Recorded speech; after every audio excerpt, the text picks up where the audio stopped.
Barnaby Jones. Starring Buddy Ebsen. Also starring Lee Merriweather. With guest stars Lois Nettleton, Richard O'Brien, Rennie Jarrett. Special guest star Ed Flanders.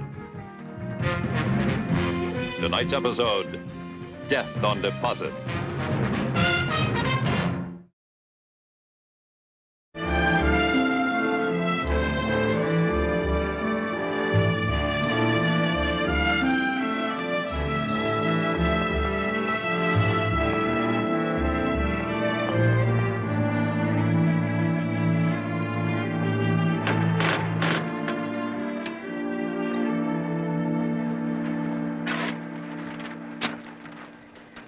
By the end of the week, it'll all be in the computer, Miss Blaseford. Deposits, withdrawals, loans, interest, all of it. You did a very good job, Bert. And next week, I'm going to put the special investment accounts and the estates into the computer. Oh, no, you won't. Well, the computer can't tell us the whole truth unless we tell it the whole truth. My father handled those accounts personally, and so do I. Mr. Sturmer's waiting in your office, Miss Blaseford. Oh, thank you, dear. When are you coming by tonight? I can't tonight, Gail. I've got to run a few checks on the machine. Bert, I hardly ever see you anymore. We're supposed to be engaged, remember? Yeah.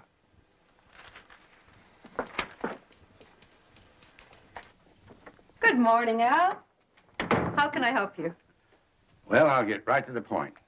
It's about my investment account. $522,448.36. Right to the penny. You know, I don't know how you keep so many numbers in your head. Numbers are my business. It's like cattle were yours. There are a lot of things about cattle I'll never understand. Well, I'll take a weight off your mind. I'm afraid I'm going to be moving my account. Oh, shush, now you'll do no such thing. What's the trouble? There's no trouble, Ellen. Not with you or the bank. It's just that I'm going to move into a retirement village closer to Los Angeles.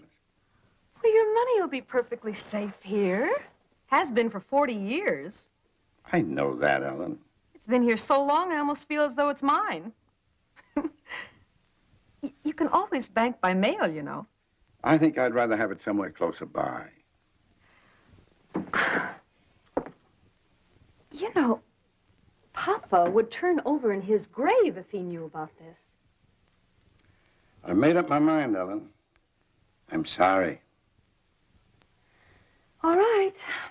I'll have the papers drawn up and a check made out, but I won't promise not to try to talk you out of it.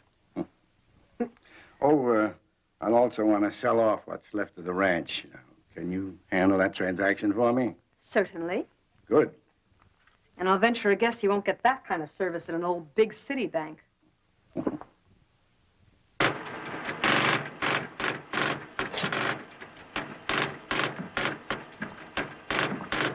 Hi, Bert. How's the allergy? Starting to get those headaches again.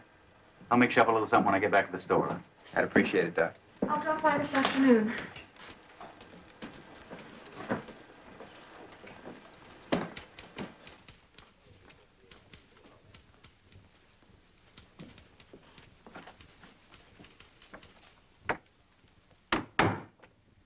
Don't frown, love. We'll give you lines.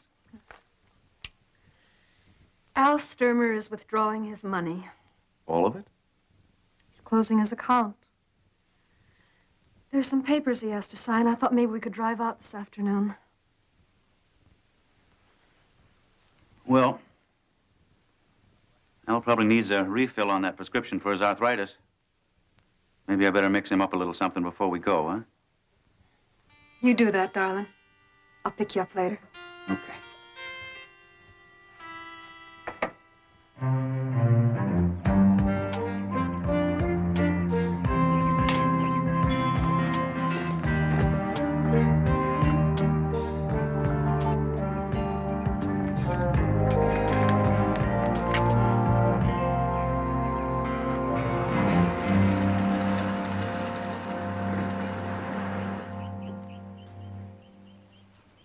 Hello, Doc. Ellen? Good afternoon. I brought the papers for you to sign. Say, that sure was fast. Just part of the service. Now, Here's the receipt for the check, withdrawal form, limited power of attorney. That's for the sale of the property. You have to fill out a form for everything these days. Yeah. Just sign wherever it says signature. Oh, Al, I wish you wouldn't do this. Sure you don't want to reconsider? Nope. I've just got a feeling I should make a change, Ellen. Oh, by the way, Al, as long as I was coming out, I thought I'd bring you a refill for that prescription. Those other pills probably lost their potency by now. Thank you, Doc, but you know, I've given up taking those pills over a year ago. Weren't doing me any good, and you know, when a man gets to be 70, he gets used to just about anything, and well, I guess I'm just getting used to having arthritis.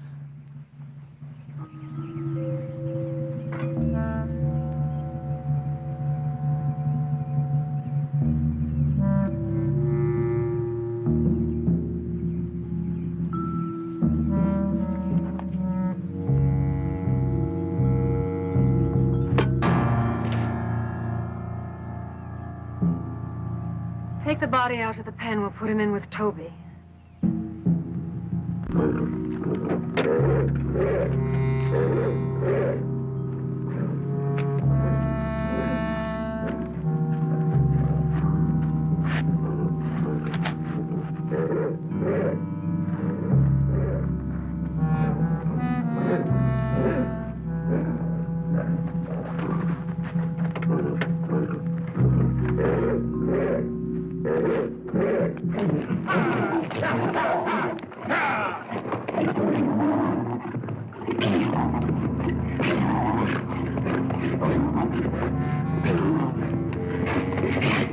It's not so much what I know, Mr. Jones.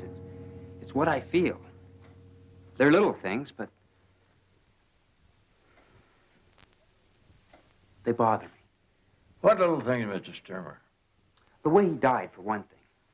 You see, Mr. Jones, my grandfather was a cattle breeder. And when he got older, he sold all of his stock, except his favorite, an old bull named Toby.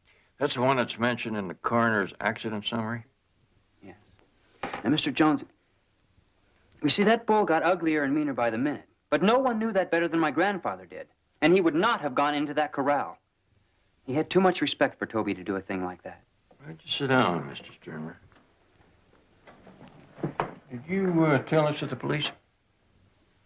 The sheriff looked into it, but I think he was persuaded by the fact that my grandfather had gotten old. Now, I submit to you, Mr. Jones, just because a man gets old does not mean he gets stupid. And you are telling me this, knowing full well that I will agree. And then there's the boots. He always kept an old pair of boots on the porch. And he never went into the barnyard without first putting on the boots. Never. And he wasn't wearing them when they found him? He was wearing his best Sunday shoes. All right, Mr. Sturmer, I'll look into it. In there you'll find your retainer, the keys to the house, a letter to his bank, and a letter to the sheriff in Culverton. Good luck, Mr. Jones. Thank you.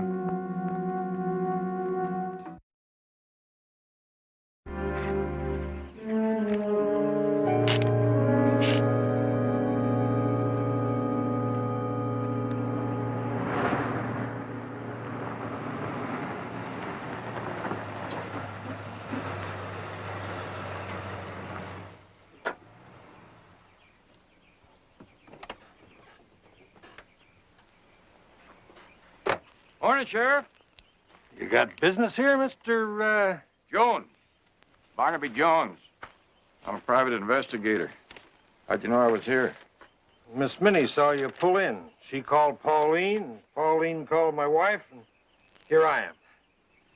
That's better than a burglar alarm. I don't know what you expect to find here, Mr. Jones. Neither do I. I couldn't find anything to warrant any further investigation.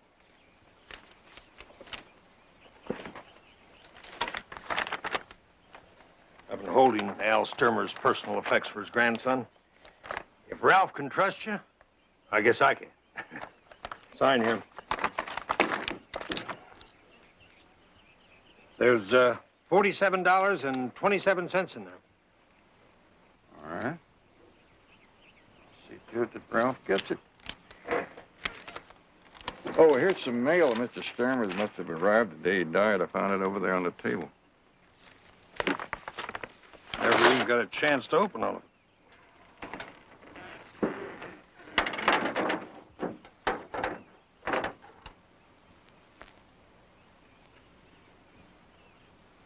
You have these in his pocket? No, he must have been wearing them. We found them over in the corral. Why? They're reading glasses. Why would a man wearing reading glasses wander into a corral where there was a wild bull? Sure would like to see the coroner. Dr. Evans is over in Fairmount, his niece's wedding. You're thinking that it wasn't an accident? All right, at this point, I'm thinking it might have been anything, including murder. Man, it'd sure need a darn good reason. Did Mr. Sturmer have any money? You just might have found yourself a good reason.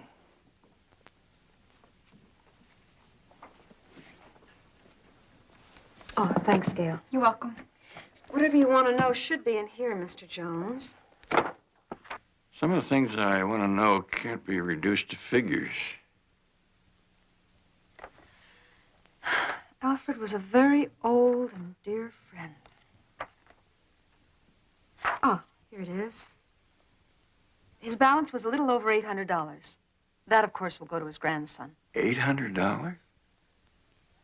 Is that all? If there's any question, his grandson is welcome to an audit anytime he likes. No, I'm just surprised, that's all. Would you put these back in the vault, Gail? Sure. Thank you.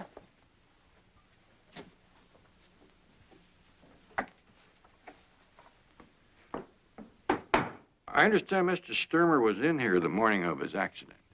He was moving to a retirement community, the Golden Age Village. Matter of fact, one of his canceled checks was made out to them. Gail.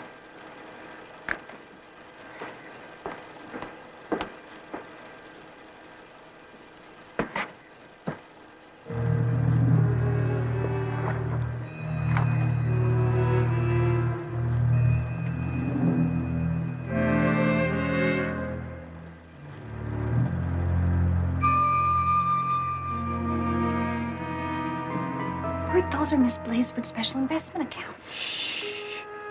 I don't think you should do that.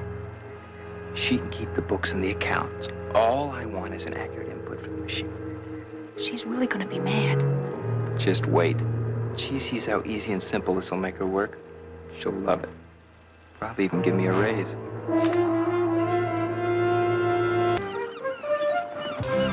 The shuffleboard is down there by the jetty. Are you the shuffleboard type? Well, not so you could notice Well, it. there are the tennis courts and badminton, and of course, sailing. Yeah, that's very nice, but... Oh, we have everything here, from barbecues to ballroom dancing. And if you don't dance, we even have classes to teach you. Well, I can manage a few steps. Oh, well, if that doesn't interest you, we have bridge clubs and chess clubs and backgammon clubs, camera clubs, but best of all, friends. We're just one big happy family. Are you married, Mr. Jones? No, I'm a widower. Oh, well, a handsome man like you will find a great deal here to occupy your time. Miss Porter, what I came out here for was some information. About Mr. Alfred Sturmer, hmm? I'll bet you thought I forgot. Oh, I was very sorry to hear about his death. I understand he bought a condominium here. That's right. One of our evergreen models. He was to have moved in this coming Thursday. What would his payments be? Well, he paid $8,000 down, and the rest, $72,000, was due the day he moved in. I made the sale, handled the papers myself. Is that the way it's usually done? No, that's why I remembered. He insisted he didn't want to owe anybody anything. In our credit check, our local banker said that Mr. Sturmer planned to deposit close to $500,000. Well, did you know that he had only a little over $800 in his bank account? Oh, that's funny. From the way he talked, well, age does funny things to a man. Some men. Well, thank you very much, Miss Porter. We'll be seeing you soon, I hope, Mr. Jones.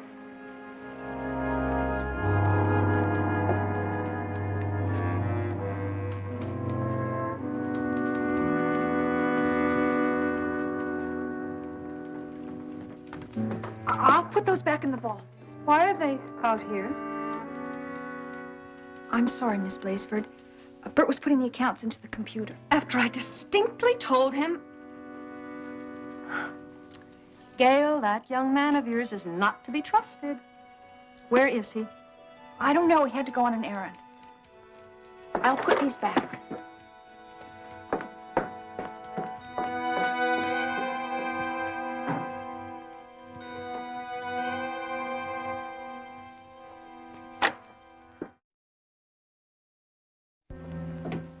Hello, love. Time for lunch already? Bert has put the information from my private ledgers into the computer.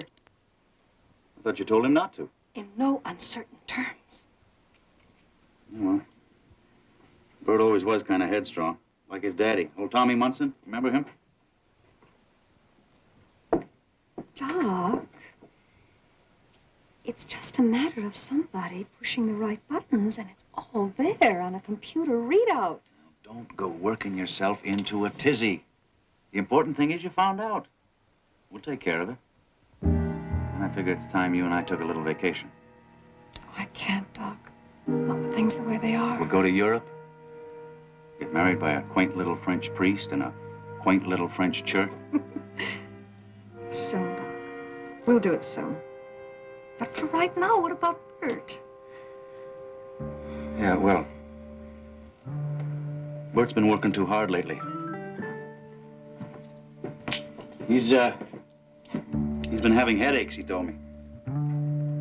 I'll fix him up a little something that'll settle his nerves. Calm him down.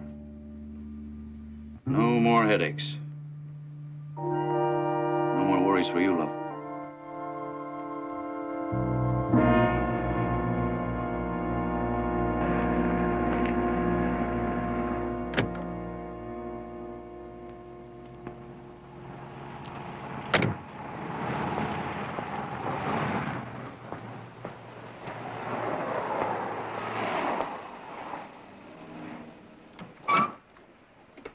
They close at noon on Saturdays.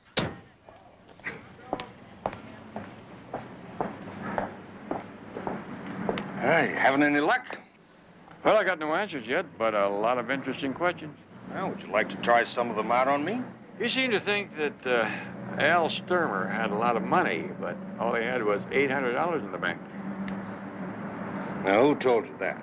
Ellen Blazeford? Well, it's the absolute truth, then.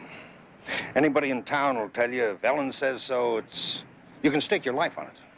Where would I find Ellen Blazeford after banking hours? She lives in that big ranch house out on Mill Road. You pass by it on your way in from Sturmer's place. That's Bert Munson. He might be able to help you. Hey, Bert, you got a minute?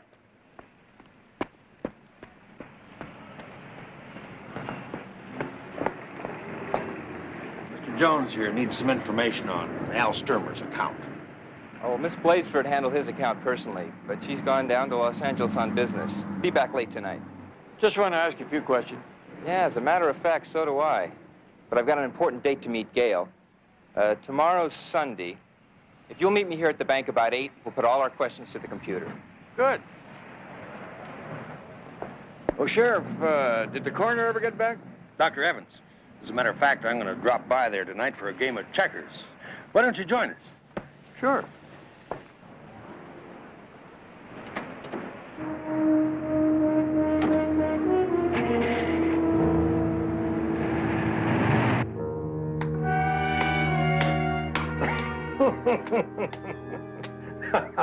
You know, the way you play checkers, you should have been a second-story man instead of a county sheriff. How about you, Barnaby?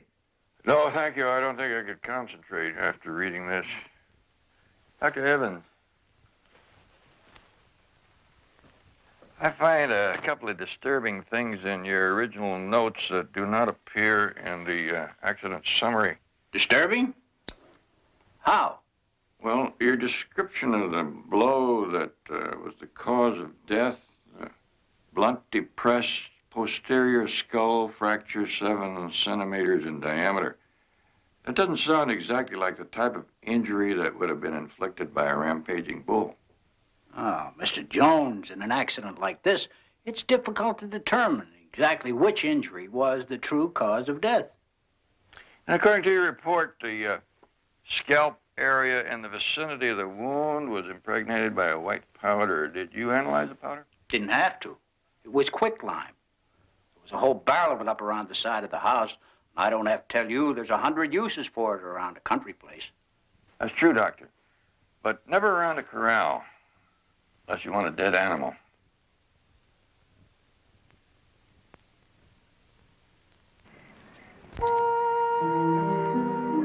I wish you didn't have to go home tonight.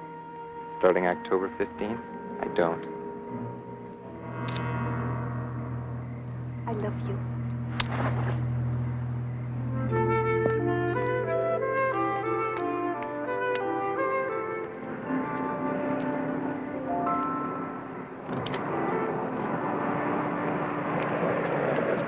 Hey, Bert. Hey, hi, Doc. Hey, get in, will you? Ellen wants to talk to you. She's been going over her accounts. Said she found something that she wants you to take care of before business Monday. Oh, good. I wanted to talk to her, too. Oh, I brought you something for your allergy. Oh. Better take 2 now, huh? All right. Got some lemonade in this thermos.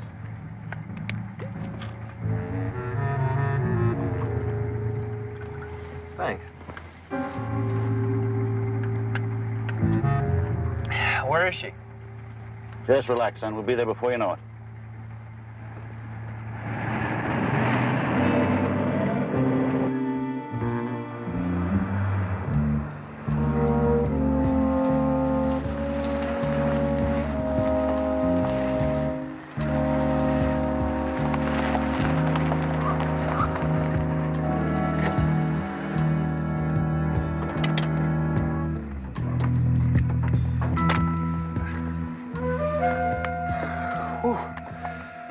Dizzy. Yeah, I should have warned you. There's antihistamine in those pills. Might make you a little sleepy. Come on, get some air, huh? It'll pass, really. Don't worry about it.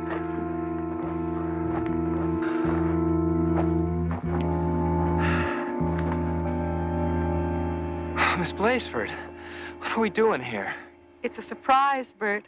A wedding present. This piece of land.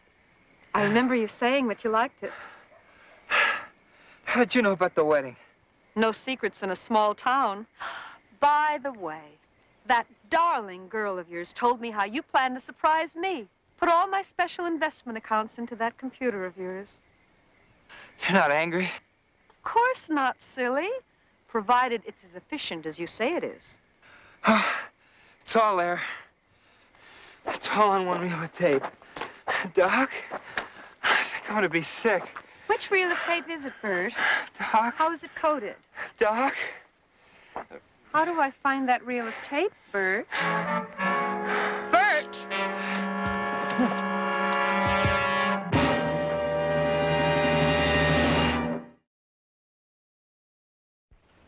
Good morning. Good morning, Mr. Jones. This is Fred Tucker, our pharmacist. This is Barnaby Jones, a private investigator. How do you do? Hi. What can I do for you? Well, I'd like to have a little closer look at Al Sturmer's account. Well, this is Sunday, and I keep all the records of the bank. Yeah, I was supposed to meet Bert Munson over there this morning, but he didn't show up. I tried his place, but he wasn't there. Yeah, well, Bert's getting married in a couple of weeks. Likely he's got places to go, things to do, huh? Yes, I wouldn't doubt that. From everything I've been able to find, indication is that Mr. Sturmer thought he had a lot of money in your bank. Well, you saw the balance, $800. What are you looking for, Mr. Jones? A motive for murder. Who would have murdered poor Alfred? Well, maybe when I find out why, I might also find out who. You see, people are still killing other people for the same reasons: love, hate, jealousy, money. Murder? Well, my goodness, that certainly would be a first for Culverton.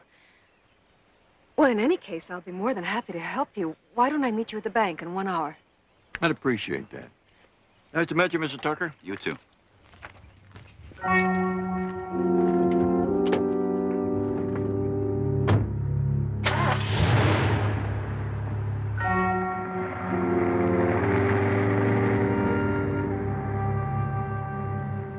Goodness. He's one loose end I'm afraid is going to give us a bit of trouble. Don't you worry, love. Mr. Jones gives us any trouble, I can whip up just the cure for you. You're too good to me, Doc. You're just too good to me.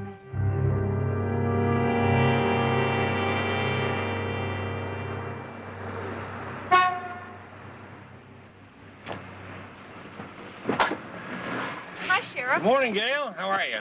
Sheriff, I can't find Bert. Have you seen him? Well, not this morning. Well, I stopped by his apartment. He hasn't been home all night. His bed hasn't been slept in. Well, we better start looking for him. Come on. Get in.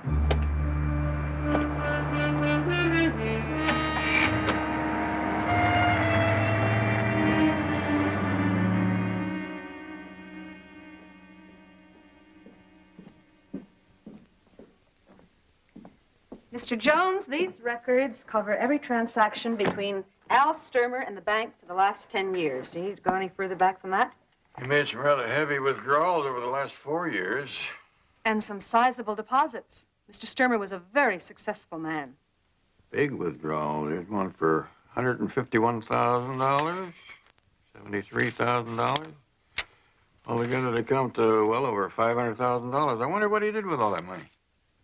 Well, you never could tell what Alfred was up to. Could be he buried it someplace. You mind if I borrow these for a few days? I certainly do. They are the property of the bank. Well, I wonder if I could have copies. I saw a machine over there. Of course. Oh, could I make a collect call on your phone, please? Go right ahead. Thank you.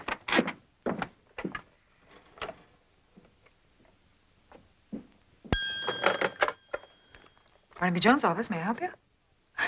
Barnaby, how'd you know I'd be here? Well, I knew you had a hair appointment on Saturday, so you would never have finished the quarterly reports and would have had to come in today to finish up before I got there on Monday. All right, now that I'm properly dazzled by your fancy footwork, what do you want? Well, this being your day off, I figured you might want to drive up here and give me a hand. Oh, you did you? All right, give me a half an hour to finish up here and an hour to drive up there, all right? Fine, I'll see you then. I don't mean to rush you, Mr. Jones, but if that's all you need. That's all at the moment, thanks. Bert, are you in there? Excuse me.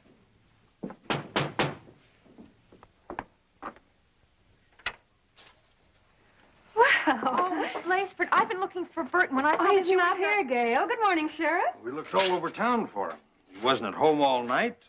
Nobody's seen him. Oh, well, I don't think there's anything to worry about. Maybe he just drove into Los Angeles for the day. He wouldn't do that without telling me. We were supposed to talk to the minister at 10:30. Well, he was supposed to meet me here at 8 this morning.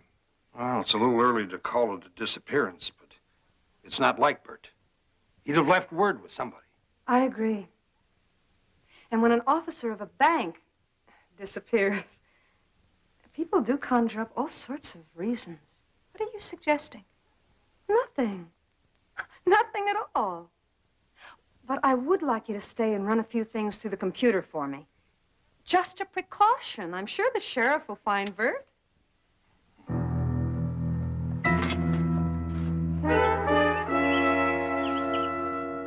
Al Sturmer was neat as apple pie.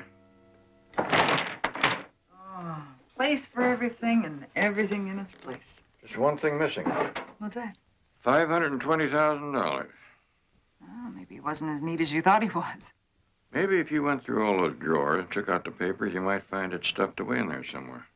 $520,000 in there? Or a note, a receipt that indicated where it went. Yes, sir.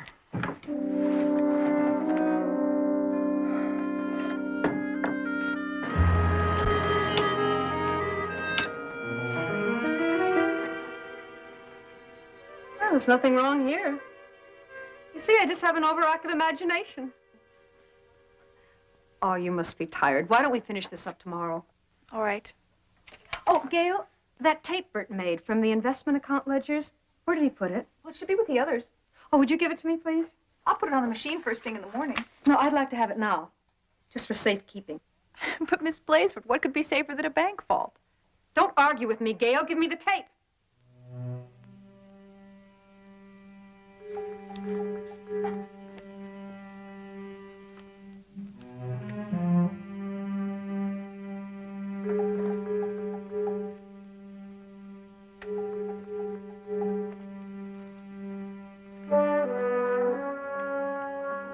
Here you are.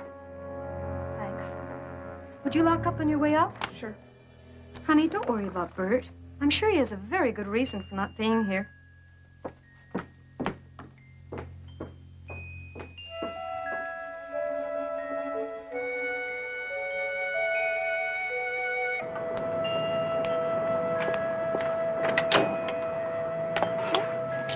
You get it? Right here.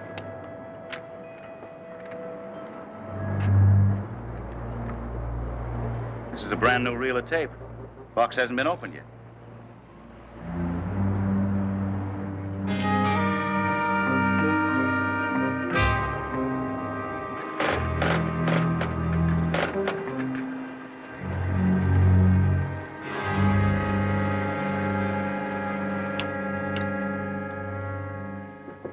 Now I know why you didn't want Bert to put those accounts into the computer. You've been stealing from them. Oh, my. Now look whose imagination is running away with them. Well, Bert can prove what you did. Where is he? You know where he is, don't you? Yes, poor Bert. He absconded. Stole $2 million of the bank's money and ran away. That's a lie. Easy, girl. Of course, he'd never leave without planning for you to join him. Don't worry, love. We'll help. Take her to the back door. I'll drive my car around. Come on. Come on.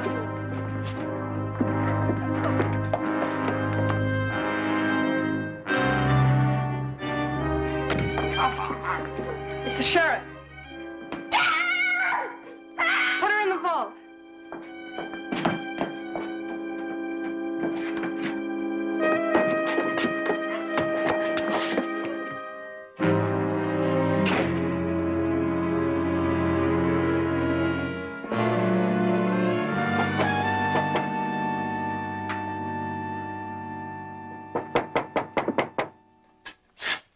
Oh, hello. What can I do for you, Sheriff? Gail's still here? No, she left about 20 minutes ago.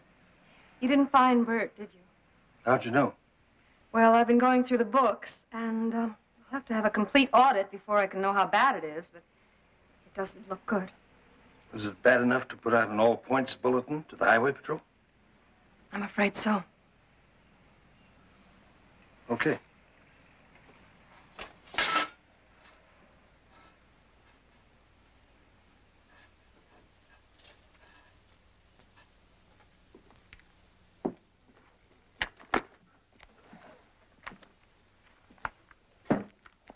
Oh, now, don't worry, love.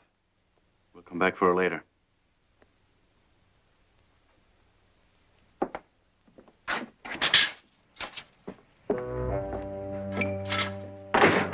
Please.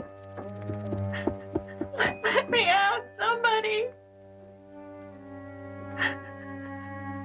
Please.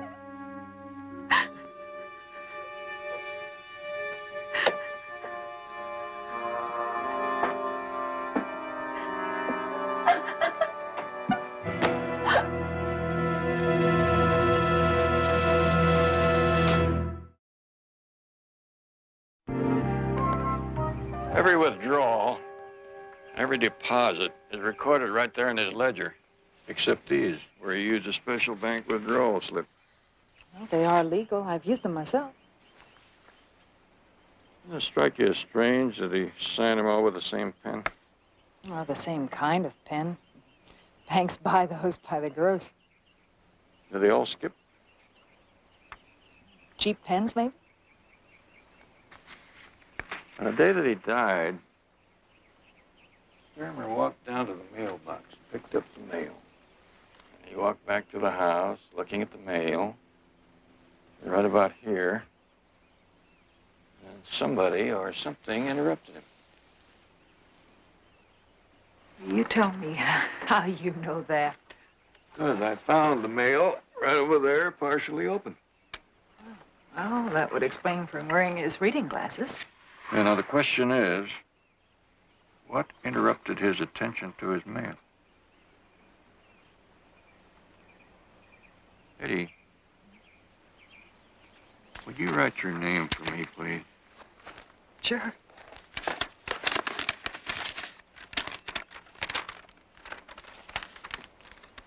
Right there.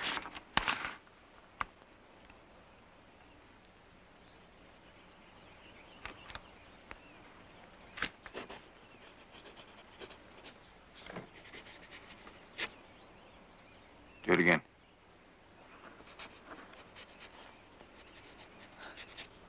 More.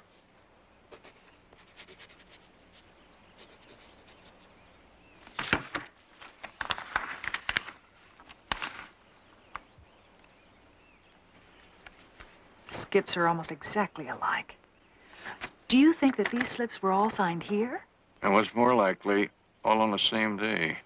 That means that somebody had to fudge around with the dates on $500,000 worth of withdrawal. I wonder how she got Mr. Sturmer to sign these blank withdrawal slips. Maybe he thought he was signing something else. And don't forget, everybody trusts Ms. Blaisford. You know, we deserve a celebration. Everything's going along perfectly. Oh, Doc. It's gonna be so grand. You were right, as usual. It's time to go. I think I'm just a little tired. All work, no play, love. Why didn't we get married years ago? No, you know what they say. Marry in haste, repent at leisure.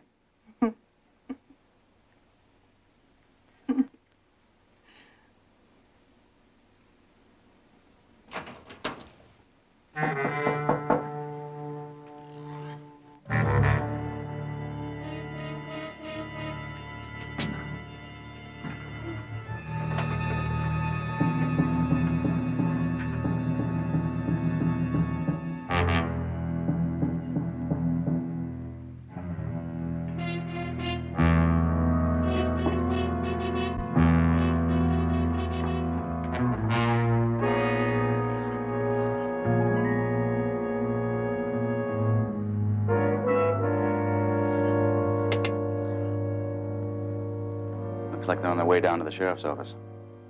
It's all right. You know, I don't think that man is half dumb. Hardly anyone is these days. Well, darling, the books are finished. Now we do something about Gail, and we're on our way. We can't move her with Jones on the street and the sheriff in town.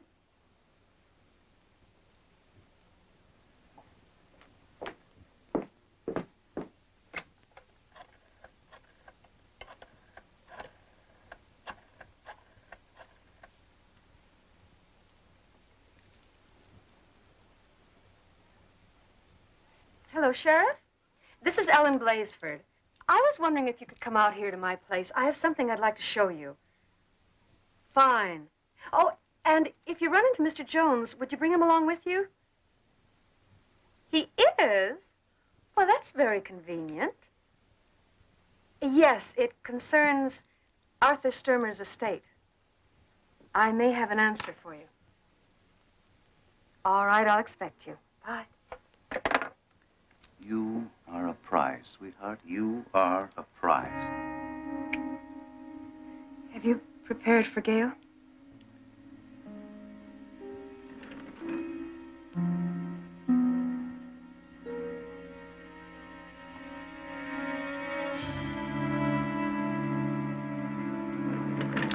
Now, what happens when they show up at your place and we're not there? I'll take care of that. You let me know when they leave town.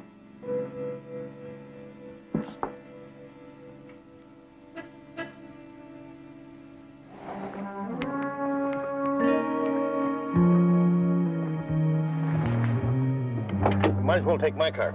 That's all right. We'll take this one. You know where she lives? Barnaby. I've been there. Barnaby. You drive. Barnaby, we were just... That's the trouble working with relatives. They don't know how to take orders.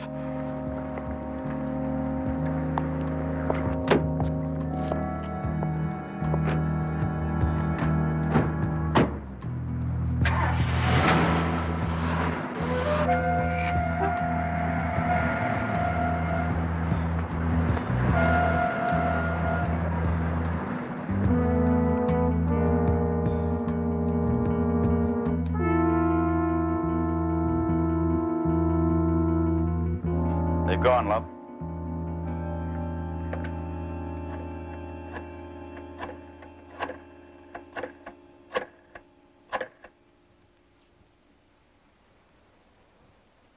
Hello? This is Ellen Blazeford. May I speak to the sheriff? Oh, that's too bad. Well, if he calls in, would you tell him that I had to go and pick up some information? And if I'm not at the house when he arrives, tell him just to wait. I should be back in a little while. Thank you. All right, Doc? Let's put the icing on the cake.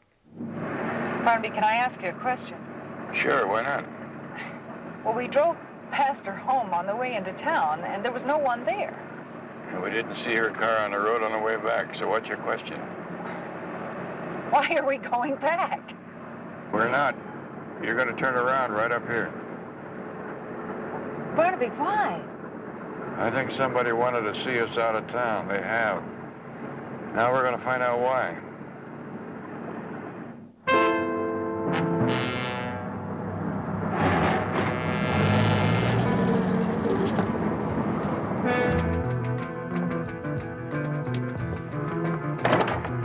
Please let me out! Please! No! No, please don't! No, stop, please! No! Let me out of here. What are you doing to me? We're going to take you to see Bert, dear girl. You do want to see Bert, don't you? Where's Bert? What have you done to him? Stop it! Yes, stop it. You're only making it harder on yourself. No!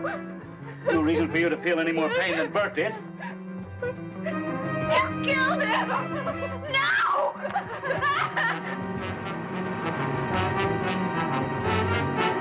There's a car right there.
Drop the gun, Doc.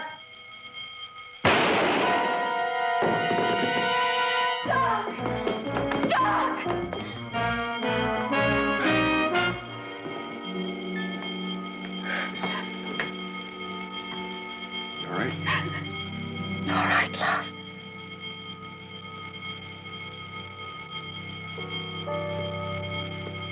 I told you we should have gone a long time ago. No, you wanted more, always more.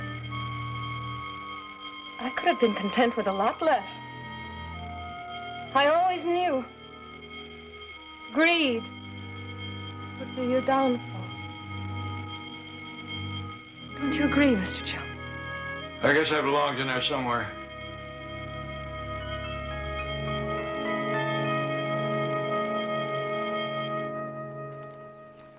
Mr. Jones, this isn't easy to say, but I want to thank you for finding something that I should have found myself. Well, I wouldn't take it that way. Let's just say that it's easier for a stranger to suspect someone of murder than for you to suspect your own friends and neighbors. Yeah, but I'm having a little trouble believing it. Poor Bert. Of course, Ellen is trying to blame it all on Doc. How is he? He'll recover. But he's as crazy as a bedbug. He keeps telling me when he's up and around he's going to fix me a little something for my bursitis. Well, maybe he just has a forgiving nature. Maybe. But I don't have bursitis.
Barnaby Jones, starring Buddy Ebsen. Also starring Lee Merriweather, with guest stars Ross Martin, Scott Marlowe, special guest star Susan Oliver. Tonight's episode, Friends Till Death.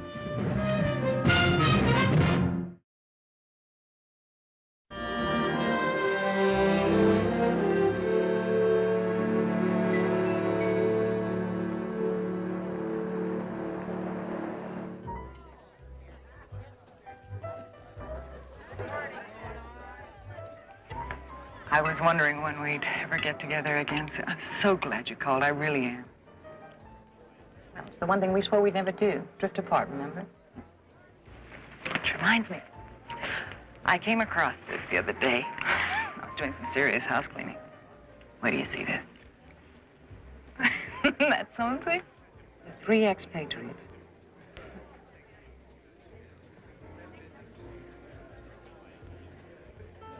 The nemesis of Pacific Western U. Independent to the end. Have you heard from Karen? Oh, neither have I. She's probably jet-setting around the world someplace. End up engaged to a baron or an earl, I figure.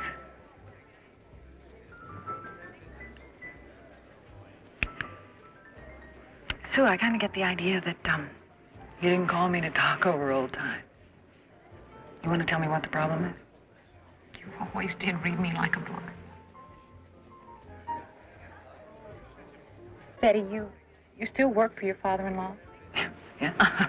Barnaby's right-hand girl. Listen, you think he'd have time to talk to me? I can't go to the police, and that's why I thought of Barnaby. Could you call him, please, now? Sure. Thank you, Betty.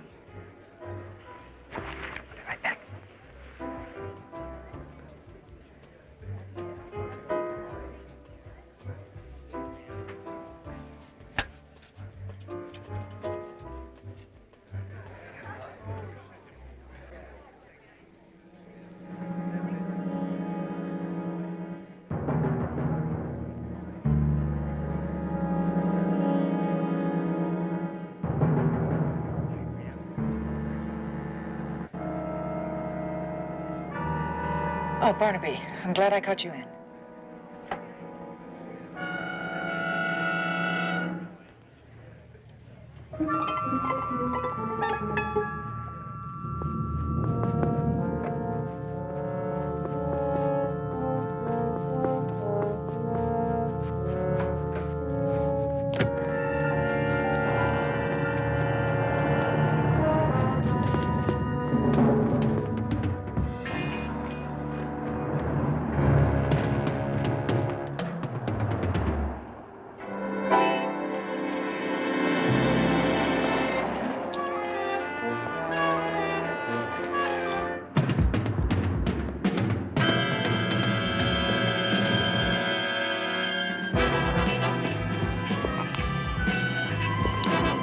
Where's the package? Stay away from me! No! Let me see it!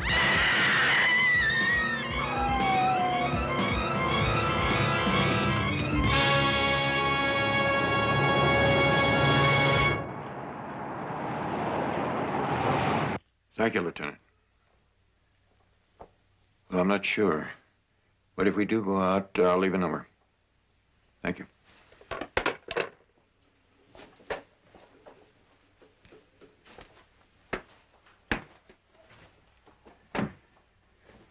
The authorities have decided that Susan's death was suicide.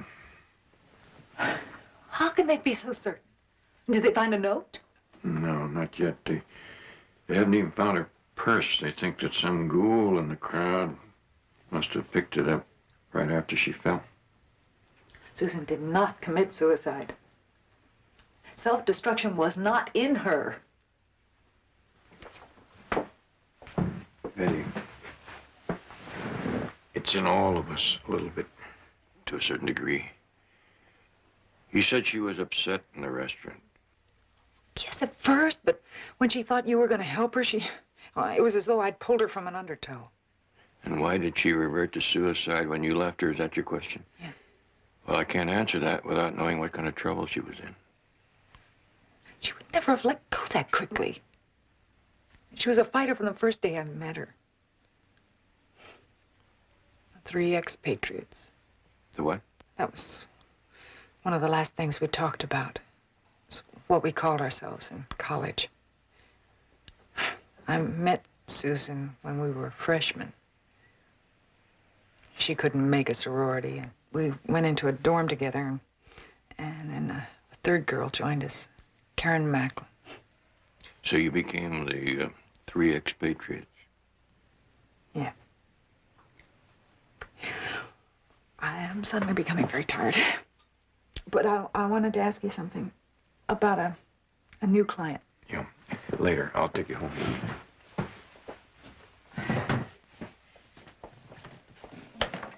Barnaby, now listen. This new client, can't wait. It's, me. I want you to look into Susan's death. We'll talk after you've had some sleep. Now, please. Betty, I can understand how personal Susan's death is to you. It's personal to both of us, Barnaby. Barnaby, please. Her last act was to ask for your help. Now I'm asking. Please, will you look into her death? You really need an answer. No.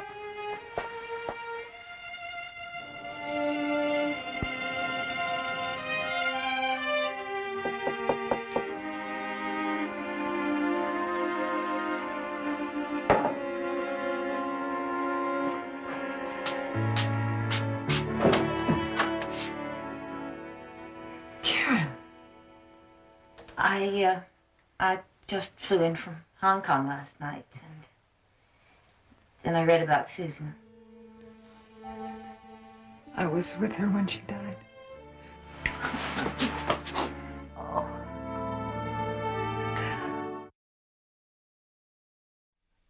Three of us fighting the world. I know it's hard, Betty, but why don't we try to think about the happy days? I don't know if happy is the right word for it. Remember that time we got the silent treatment? Oh. And the time they threatened to boycott any fellas that dated us? That really nearly ended our dazzling careers as femme fatales. Or femmes fatales. But we endured. That we did. Graduation. And you got married. And Susan went to work at the clinic, and well... I wish you'd contacted me. I didn't expect an invitation to Biarritz or anything like that, but... A postcard wouldn't hurt, huh?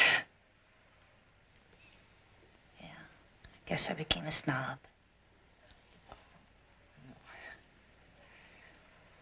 I'm just sorry that it was Susan's death that reunited us. You know, I want to help with the arrangements for Susan's funeral. I know you haven't had time to do anything about it, but... Thank you. I haven't been able to think much past yesterday in the restaurant. Did Susan say anything about the kind of trouble she was in? No, nothing. It's just that she couldn't go to the police. Oh, hey, I've got to leave. I've got a long way to my hotel. I wish you'd reconsider and stay here. I'd love to, except that we just stay and talk all day, and you need some rest after all you've been through.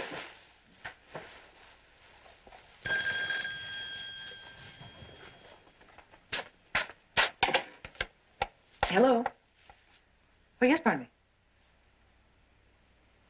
When? I'm not sure, but somebody gave this place a going over. Well, any idea who? No, nobody saw anybody go in or out. Did Susan give you anything at the restaurant, or did she mention anything somebody might be looking for? No. Not that I can recall. I'd like to go over your meeting with her again. Can you meet me at the office? Sure, I'm on my way. That was my father-in-law. There's been a new lead in Susan's death. Her apartment's been ransacked. You mean robbed? No, Barnaby thinks someone was searching for something. I don't understand. Well, he may have a clue. I don't know. We're going to talk about it anyway.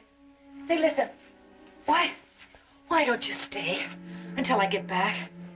Of course, I don't know how long I'm going to be. I'll call you later.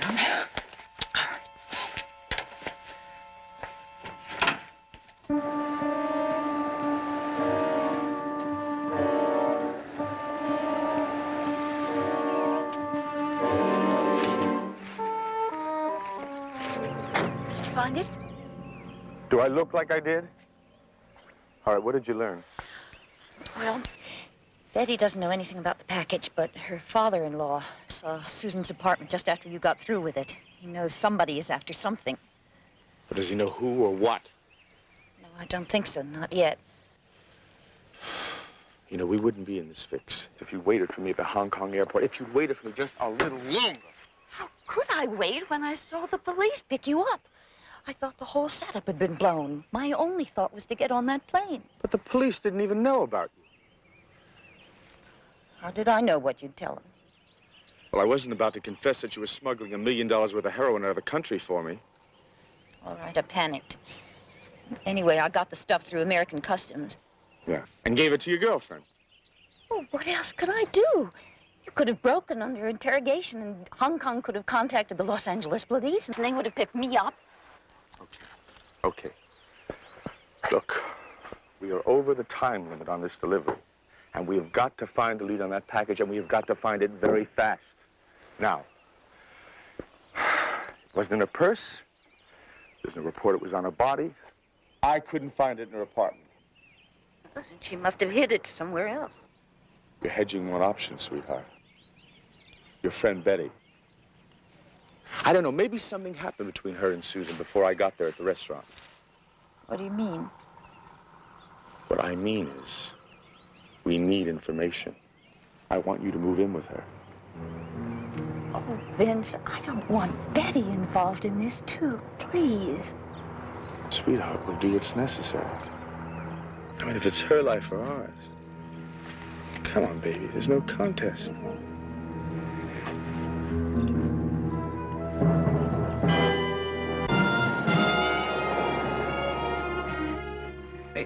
No, like I told him. I found it in a trash can on 6th Street. Hey, I wasn't anywhere near where that woman fell. You sure this purse was empty when you tried to peddle it? Dry as a bone. I'll stake my reputation on it. I believe him. According to Betty, Susan Taylor had some currency in his bag. If he'd have found the money, we'd have probably found him stretched out in some drunk tank or alley by now. That's pure logic. You cut this lining? No, sir, that's the condition I found it in. All right, you can let him go. Mitsuko's, Hong Kong. You mind if I borrow this? Go ahead. Check on their progress and call me by this afternoon. With some results this time, please. I can't push too hard. Betty's not stupid. Find a way. Hey. I love you. Oh, honey. Couldn't we just go away and find a quiet spot and forget all this? Our friends won't let us forget. Take care.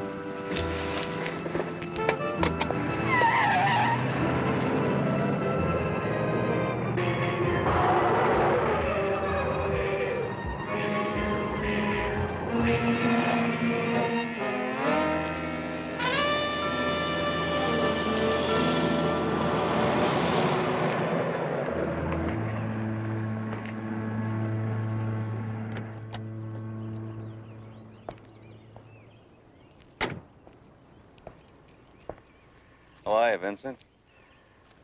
Hey, I can explain, Jerry. No explanation's necessary, not to me anyway. It's just that Mr. Emery's worried. Yeah, I can understand. 2 days, no word. Thinks you're avoiding him. What can I tell him? Well, I was delayed. I lost sight of this girl I was using. You mean the one that just drove out? All right. We had a mix-up. You mean you took your eyes off the ball? Look, Jerry, just let me explain the whole... No explanation's necessary. Just that in any ball game, you get only 3 strikes. You already got 2. You didn't show up at the meeting? Strike 1. We had to find you? Strike 2. Do you have the goods? Not, can you get them? Do you have them?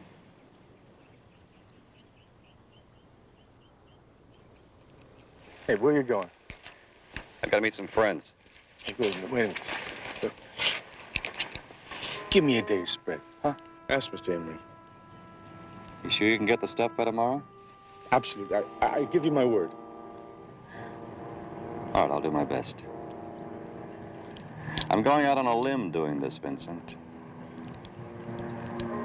Don't let me down.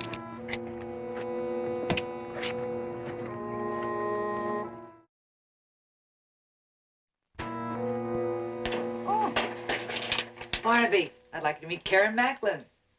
The 3rd expatriate. Mr. Jones? Karen, it's a pleasure. Karen's going to stay with me during her visit. Betty bribed me. Promised I wouldn't have to help with the housework. I wouldn't count on it. Oh. How long are you going to be here, Karen? Until I wear out my welcome. Which will be a long time, because I'm going to insist. Is that Susan? Did she ever mention having been to Hong Kong? No. Oh. Well, she could have bought that locally, Barnaby. A lot of shops sell Hong Kong goods. Never heard of a local shop named Mitsuko's. Maybe Karen could help us. I understand you just got in from Hong Kong. Oh, well, I was just there one day. I'm not familiar with the shops. Oh.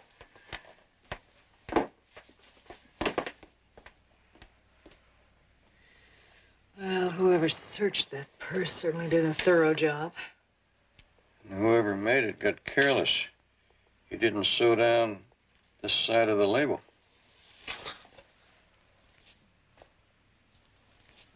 There's something behind it. Here.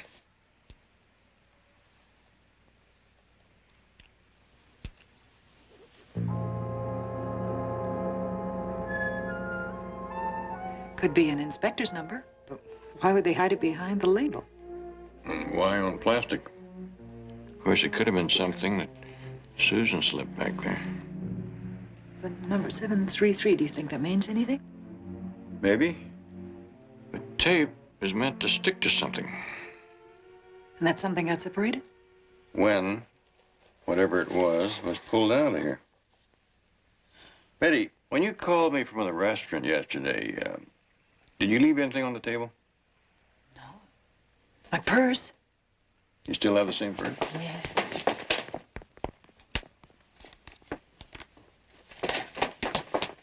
Here it is. You take anything out of it since yesterday? No, I didn't. There. That's everything. Anything new in here? No. Oh, check. Wait a minute.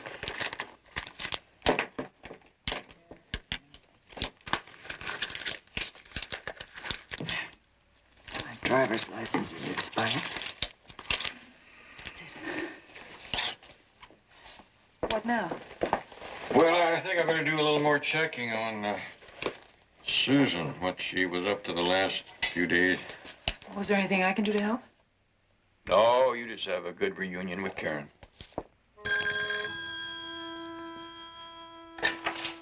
Yeah? Jones is narrowing down on the goods. He found something in the purse that I gave Susan. What was it? A plastic label with the number 733, but not what it belonged to. But I think Jones is going to find our package for us.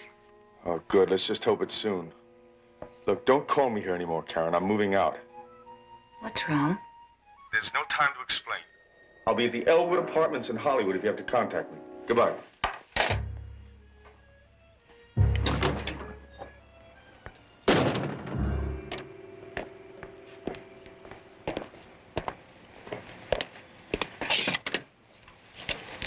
Going somewhere, Vincent? Something came up. I was going to call you.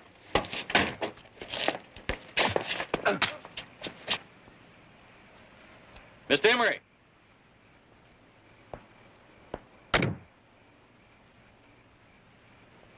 Thank you, Jerry. Oh, come, Calvin, please. You're ruining Mr. Talbot's clothes. I'm sorry, Mr. Emery. Beautiful leather. You have such exquisite taste, Vincent. So expensive. I wasn't going to run out on you, Mr. Emery. I promise I wasn't. Of course not. You wouldn't be that stupid. Shall we go inside, gentlemen? Looks as though Vincent has developed a chill. I know we lost the heroin, but I'm going to get it back for you, I promise. Ah, I see, Jerry. I told you we had nothing to worry about. There's no need for me to leave that party. I told you. Vincent's completely trustworthy. See, there's this guy, Barnaby Jones. He's a private detective. He's got a good lead where the stuff is hidden. A private detective? A friend of yours? No. There's nothing to worry about. You see, what I did was I had Karen stay with his daughter-in-law. I figured with her in hand, hey, he'll lead us right to the stuff. As a matter of fact, it's a very good plan. But in the face of how good a plan that is, it makes me wonder, where were you running tonight? I needed time. I told Jerry tomorrow, and I got scared. Fear is the enemy, dear boy. It puts lines in the face. Even a handsome face like yours. It also makes one do very foolish things, like drawing a gun on Jerry here. Jerry. Yes, sir? You think you might be able to put an end to poor Vincent's fear? Hey, come on, man. Don't hurt me. Oh, we're not going to hurt you.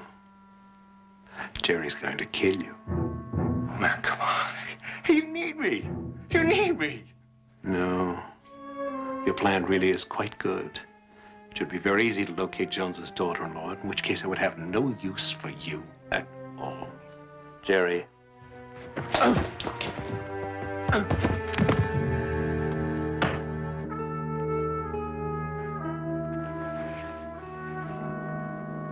Jerry, in the future you must learn to be more careful.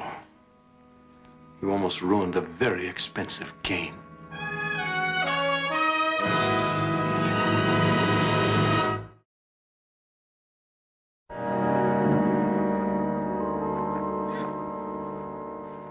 Is it complete inventory? That's it, Barnaby. No other effects on Susan Taylor's body or clothing. You wanted the autopsy report?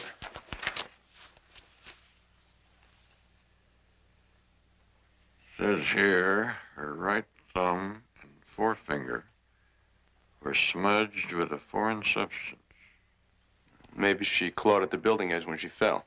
Doesn't seem logical. According to this, her fingernails were unbroken. You have a sample of the substance? Let me check.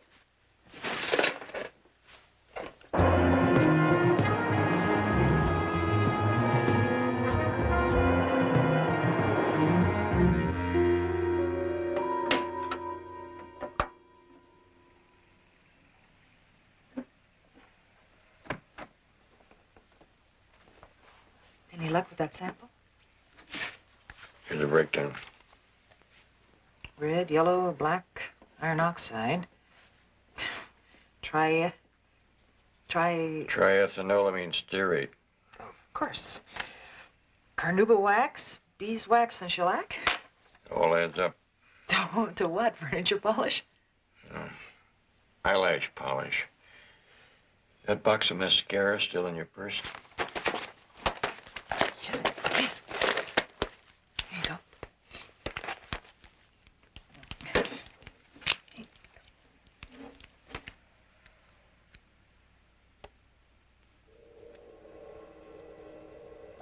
It's a key.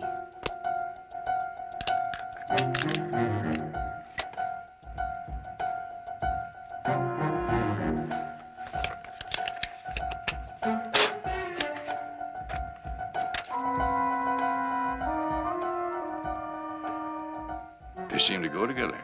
Yes. It's a key 733, but a key to what?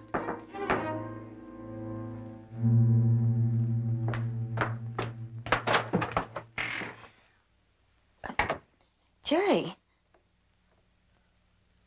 How do you... Karen, I don't believe you've met Mr. Emery.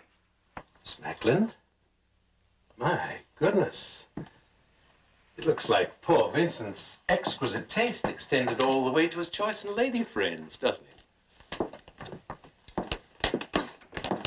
What's happened? Where's Vincent? Unfortunately, our poor friend Vincent is dead.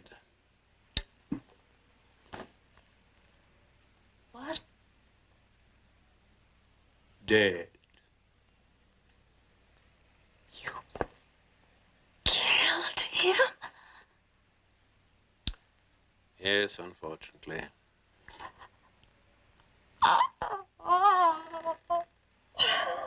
Young woman, I shouldn't waste any time crying over him. I'd worry instead about my own survival if I were you. Your young friend has placed you in a most precarious position. Miss Emery, she's not here. All right. Where's Mr. Jones? But he doesn't have anything to do with this. Miss Macklin. I shall caution you just one time. Your only value to me is as a means of access to Betty Jones and her father-in-law. Other than that, it's a pity. But you're worthless to me. Now, would you care to answer my question? She is at his office. She should be back any time.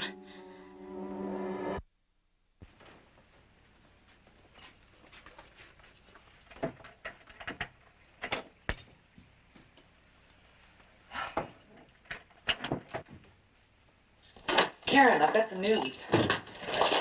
Barnaby found a key. A key? Found it in my mascara case.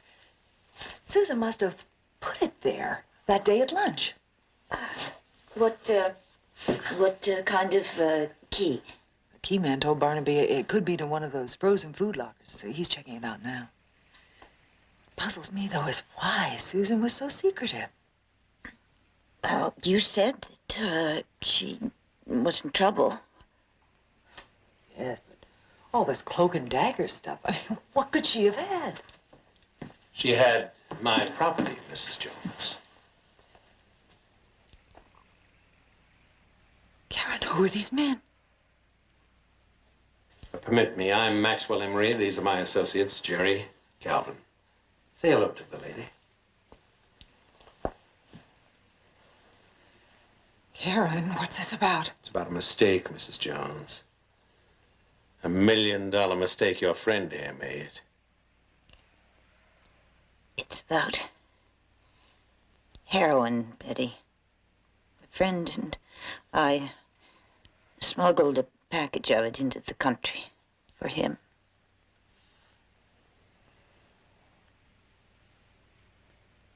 But Susan wouldn't have been involved in something like this. Unfortunately, she was, as we all are. Then, if you'd be good enough to sit down.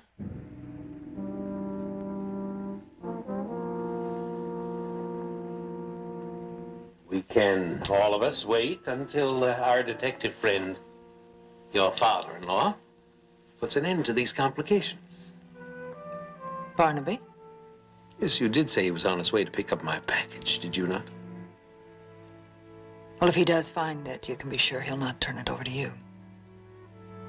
Then I'm afraid the future holds very little promise for either of you. I abhor harming anyone, I assure you, but man does what he has to do.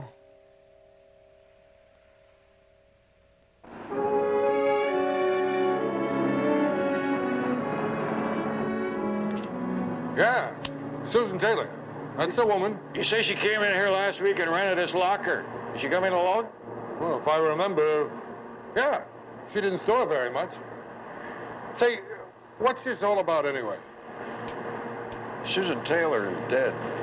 This may be the key to why she died.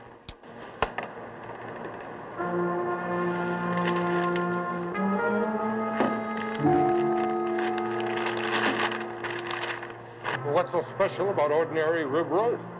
Nothing. I was hoping for something a little less ordinary. Excuse me.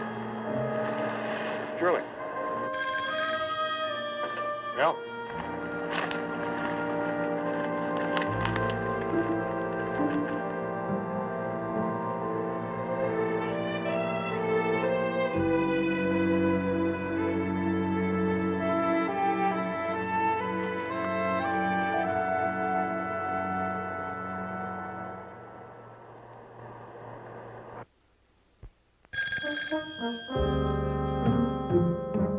Answer the phone, my dear.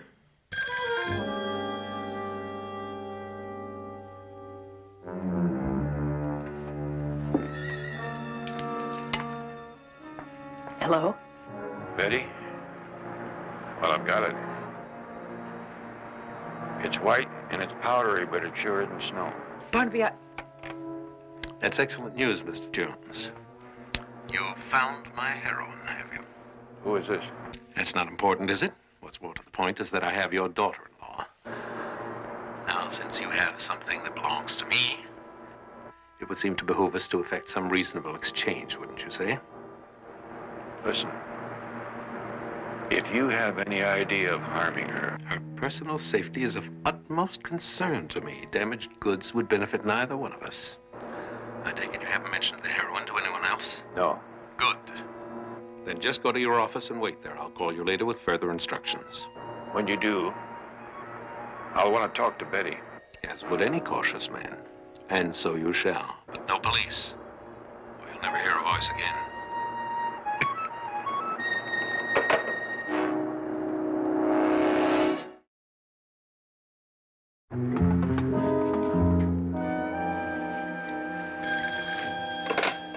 Jones. Ah, Mr. Jones. Are you familiar with the North Valley Dam? I know where it is. Good. Shall we say 3 o'clock? Bring the package. And again, no police. Is that understood? I'll be there. I want to speak to Betty.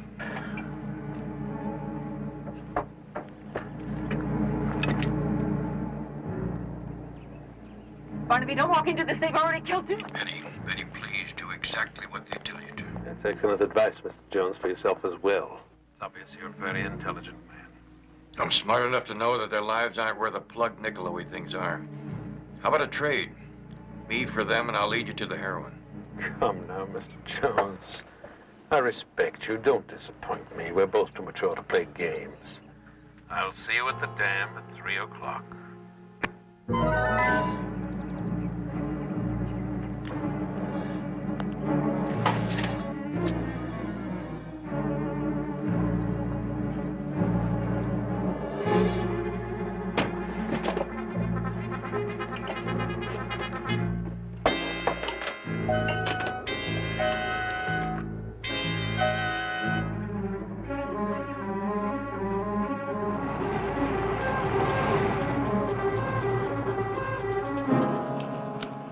I trust those bonds aren't too tight. Shouldn't be much longer now. You'll let us go, won't you? Of course. Once I have my property, there'll be no further need for you. But you will need to leave the country. Yes. There are some rather nice watering places that should be lovely at this time of year. Not with 3 witnesses left behind. He has no intention of letting us live. It's a trap. Very astute. But I'm afraid your comment about my dilemma succeeded only in distressing your friend here.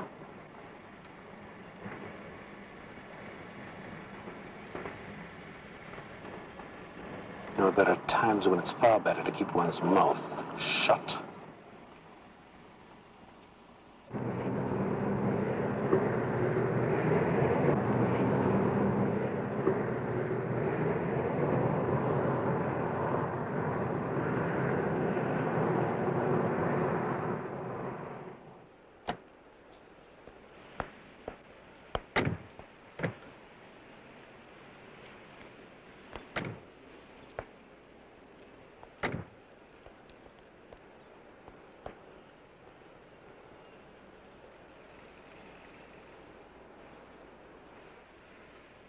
Karen, how in heaven's name did you get mixed up in all this anyway?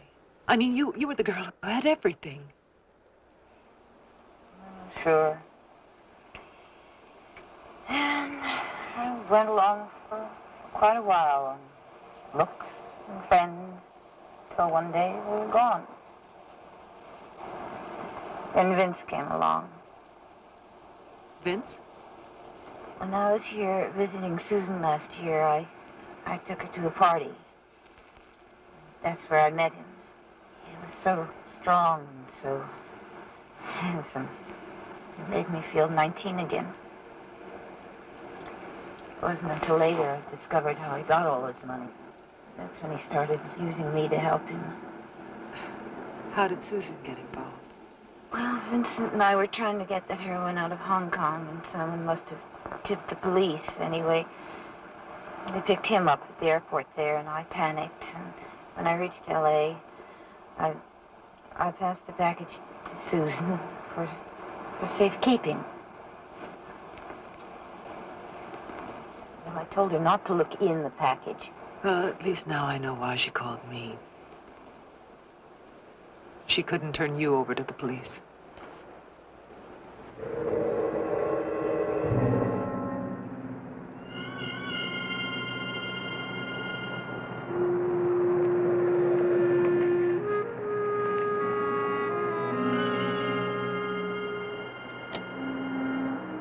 Well, gentlemen, shall we collect our things?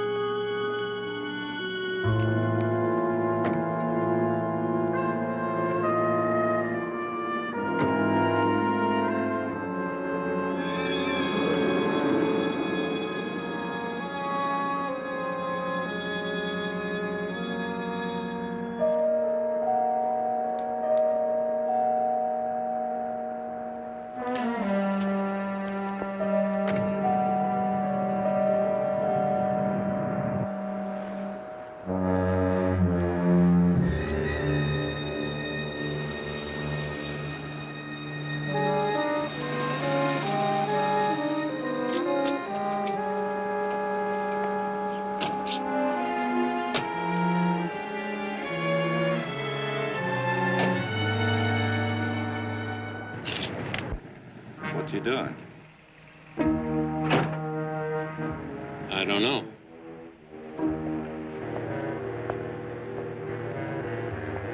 Too late. Took a little while to rig the dynamite.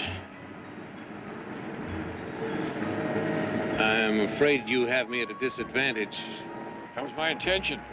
An old horse trader once taught me that it's a good idea to get a close look at the goods before anything changes hands. Your heroin's on the front seat. There's 5 sticks of dynamite underneath it. Anybody except me that tries to open that car, the whole thing will go up in the air like a load of kindling in a high wind. Jerry, check that out.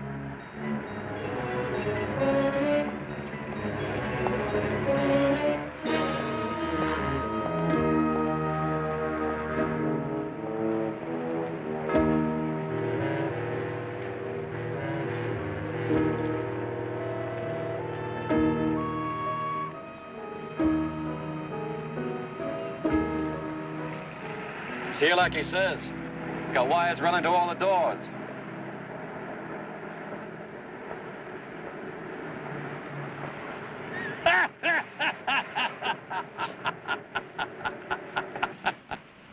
By George, you run a good bluff, Mr. Jones. I admire that. Open the door, Jerry. Sir? Open the door and get the stuff. Can't you see he's conning us? Yes, sir.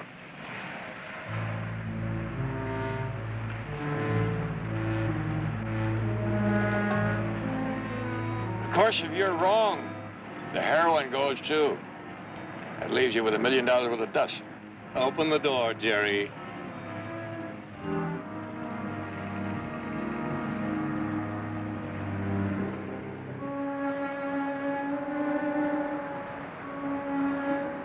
I'm sorry, sir.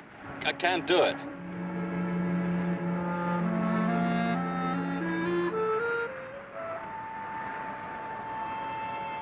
Calvin, you think you might have a little more courage than our friend Jerry here?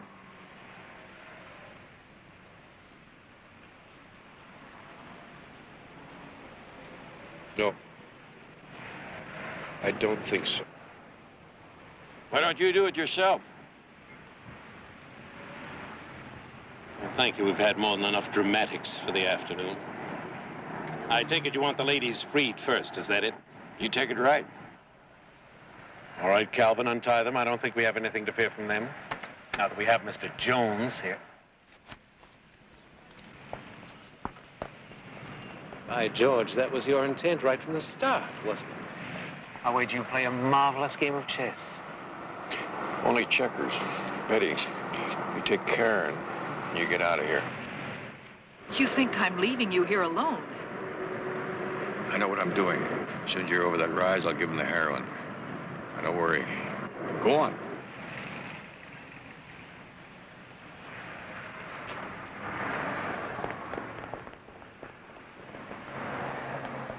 Well, I must say it's just as well. It would have been a crime to have had to do away with two such beautiful women. With your gentle instincts, it's too bad you're in this line of work. Thank you. Realize, of course, I'll have to keep you in their stead. There's no other insurance you've left me. I thought of that. Very noble of you.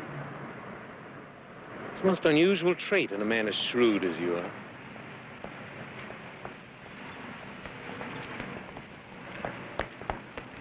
All right, what about my property? Go on, take it. What about the dynamite? I can tell that you haven't done much poker playing. Then you were bluffing. Sometimes a man has to gamble with what he hasn't got. My hat's off to you, sir. I must say it's a joy to deal with an equal. See, Jerry? I told you he was bluffing. Sorry, sir.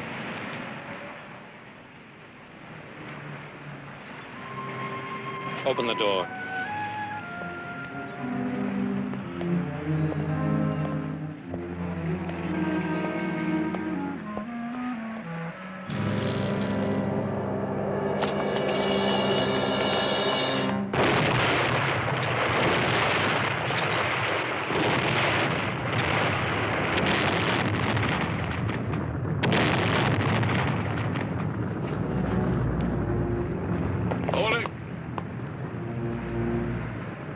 I don't want to have to shoot a man so equal.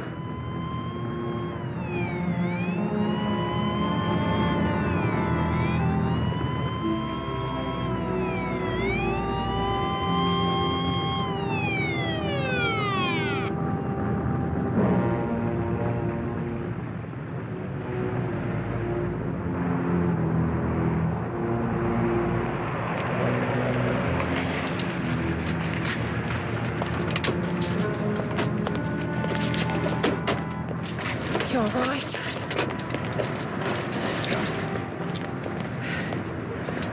Oh, Barnaby. In the station wagon. Let's just say I traded it on a prettier model.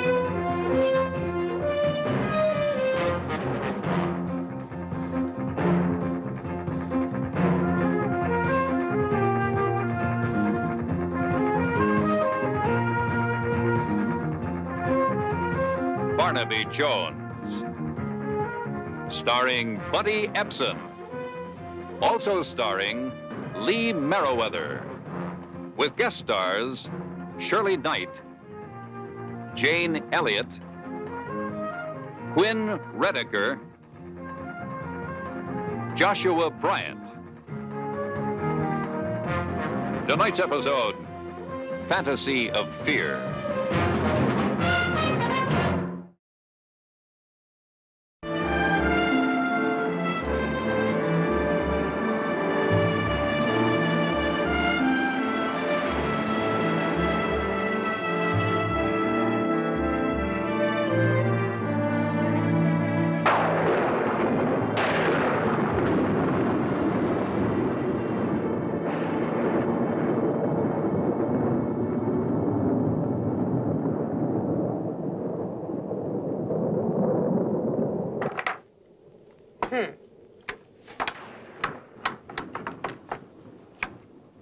I hate storms when I'm alone. Well, thanks a lot. You know what I mean. I wish Vincent were home. Oh, look, why don't we call it a game? Your heart's not in it. It's like taking candy from a baby. Oh, I'm sorry. You know me. I only open my mouth to change feet. It's all right. I'm going to have to learn to live with thunderstorms, words that hurt. Don't start to brood, Kay. Won't bring Sandy back, and we don't want you sent away again.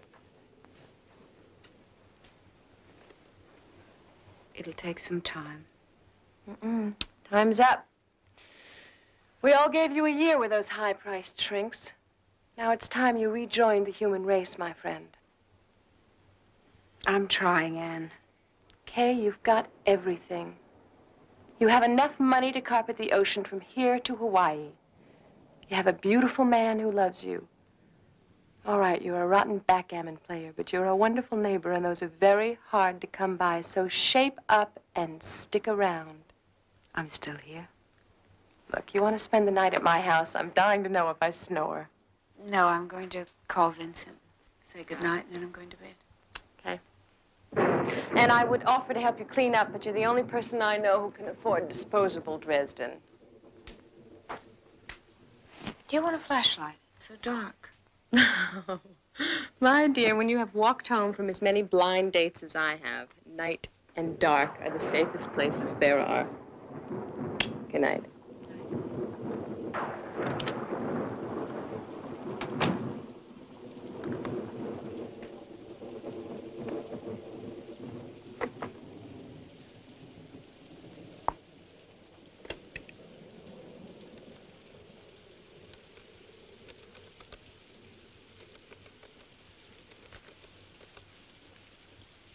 Good evening. Phoenix Graybriar. Hello, this is Mrs. Vincent Lewiston calling from Los Angeles. Would you ring my husband's room, please? Just a moment, please. I'm sorry, ma'am. We show no Vincent Lewiston registered. Well, are you sure? It's Lewiston, Lewiston. I'm sorry. I have no Lewiston shown. Would you like to speak to the desk clerk? No, that's all right. Thank you.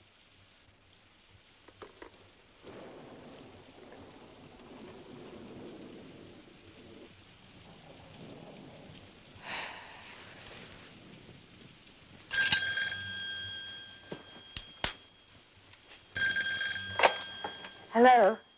Mommy? Who's this?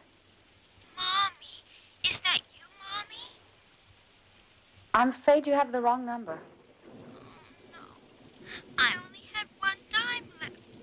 Mommy said to call when I get out of the show.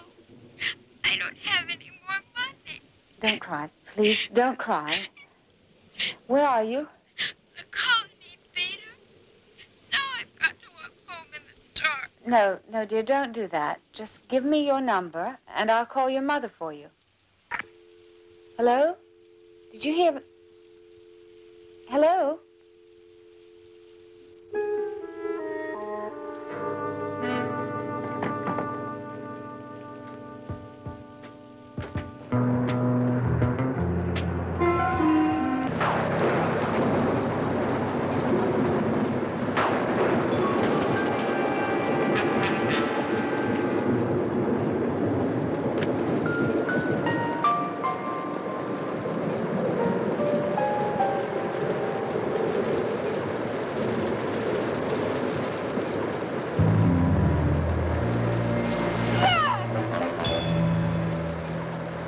Panda bear, you see. How long was it before you went back to the car? Half an hour. Maybe longer. I'd remembered I'd left the lights on in the car, but the panda bear was gone. Could the panda bear have been stored somewhere where neighborhood kids might have found it and dragged it out to play with it? No. After my daughter was killed, while I was in the sanitarium, Vincent, my husband, got rid of all the toys. Everything. I asked him to. And if it was there, it would have been put there, and if it was gone, it would have been taken away. If I'm not hallucinating or imagining things, I really can't be sure. I feel like my sanity hangs on that thin little two-letter word, if.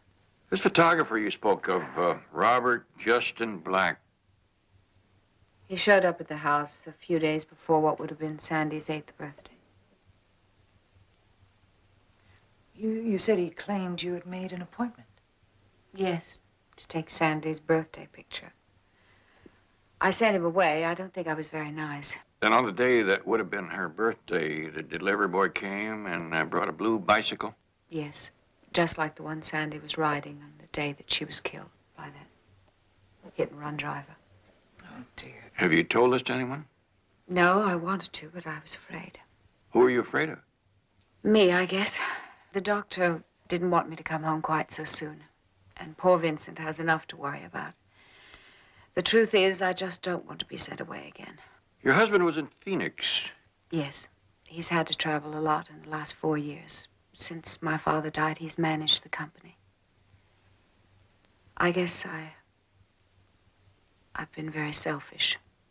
I've made him suffer all of his grief over Sandy alone. Did you remember about bringing the picture of yourself I asked you for? Yes. Yes.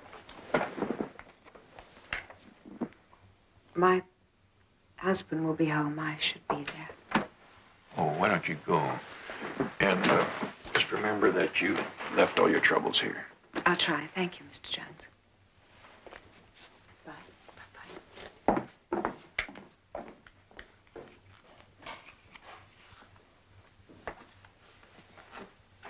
Betty, why don't you start checking into the appointment record of that photographer? I'll see what I can do about clearing up this bicycle business. Do you think it really happened? I mean, the way she told it. Well, I'm certain of one thing. She believes it did.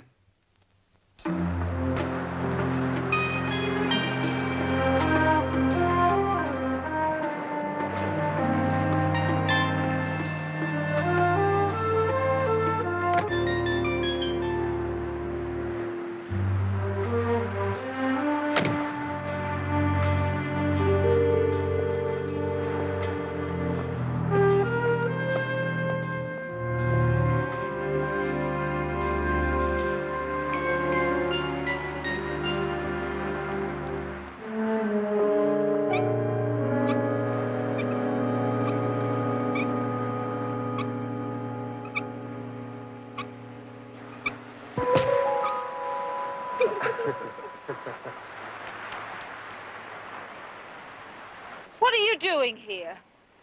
Please don't call the sheriff, ma'am. Don't call him again. Then what are you doing here? You have no business here. Go away. All of you, please. Just go away.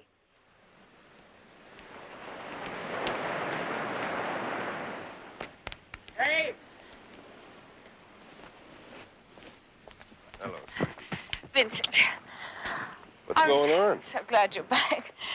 Oh, it's those kids. I wish they'd find some other stretch of beach to find themselves on. Honey, kids are going to be kids. If you're going to let them bother you, they're going to make a whole career out of it. How's everything else, all right? Fine. Good. Heard you had some rain last night. I tried to call you at your hotel. They said you weren't registered. Oh, how do you like that? Wonder how many other calls I missed. Some mix-up, I guess. Hey, I tell you what. I'll get changed and get out of my corporate tie, and we'll go for a walk on the beach.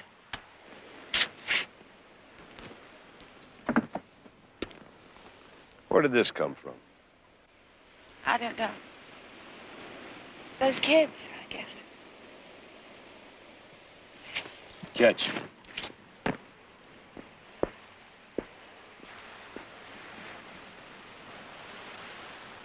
A bicycle just like this one. Well, that's not what I said. I said this is the bike. Yeah, I know you did. I just wanted to be sure you remembered exactly. Oh, I remember exactly. I had to call all over town to get a blue one. It had to be blue, she said. Why did she want a blue one? Well, she said that her daughter, Sandy, had to have a blue one. When I was a kid, color didn't mean anything, as long as it had two wheels. What's this all about, anyway, Mr. Jones, Barnaby Jones. Well, I think somebody's trying to play a practical joke on some friends of mine. I just want to be sure. Did this lady... Mrs. Lewis. I got her address right here on the delivery slip. She said to deliver it and that her husband would pay us when we got there, COD. That's not the way it worked out. Some people. I mean, I sent Eddie with our truck way out to Culver City to get it, right? And then he made a special trip way out to Malibu. And when he gets there, she jumps all over him, accuses him of playing some kind of a sick joke on her, and demands that he return it. And there it sits. Well, I think I can explain part of it. This lady ever been in the shop? It's a practical joke, all right. And it's still on me. Yeah, that's her, Mrs. Lewiston. You say this lady's a friend of yours, mister? Well, you better see that she gets help. Because she's just plain crazy.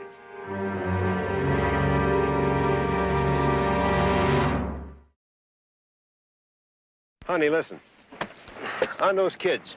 If they keep bugging you, just wave at them. Drives them crazy to think you're friendly.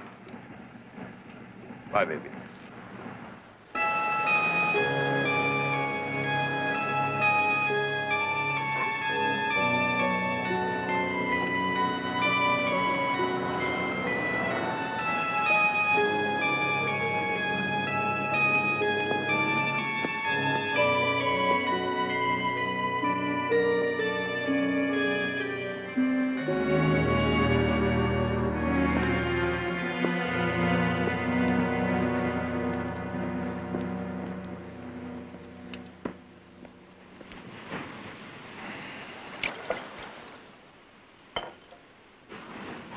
Let's see now.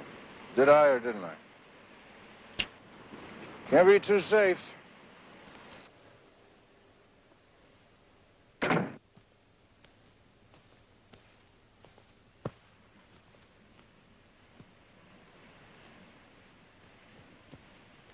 Dan?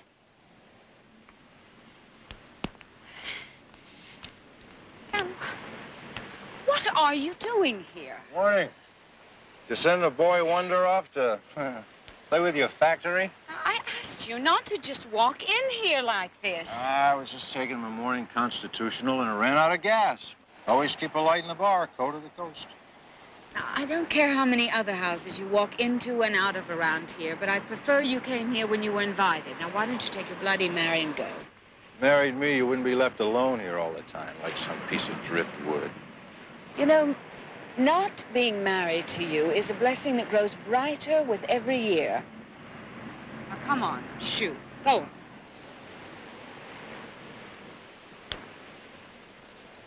You didn't used to talk like that. Not back in school. Summers out on Bar Harbor, necking on Scudic Point. Oh, come on now. Grow up. Stop reliving your childhood. Our families expected us to get married. You let them down. Young Horatio Alger came in there and kidnapped you right out from under my nose. Dan, if our friendship over the years means anything to you... Friendship? I never found one other girl to take your place. Now look at me. Look what you did to me, Kay. I'm sorry, Dan, but I'm not going to take the blame. I'll settle for just a little warm understanding. For old time's sake. Now, stop. Now, stop it. I said stop. Oh, I'm sorry. I knocked, but the front door is a little far from the ringside. Mr. Parker was just leaving. Yes, yes, he was. Yes, indeed. You win round one. I want to thank you for your hostility. Have a good day, sir.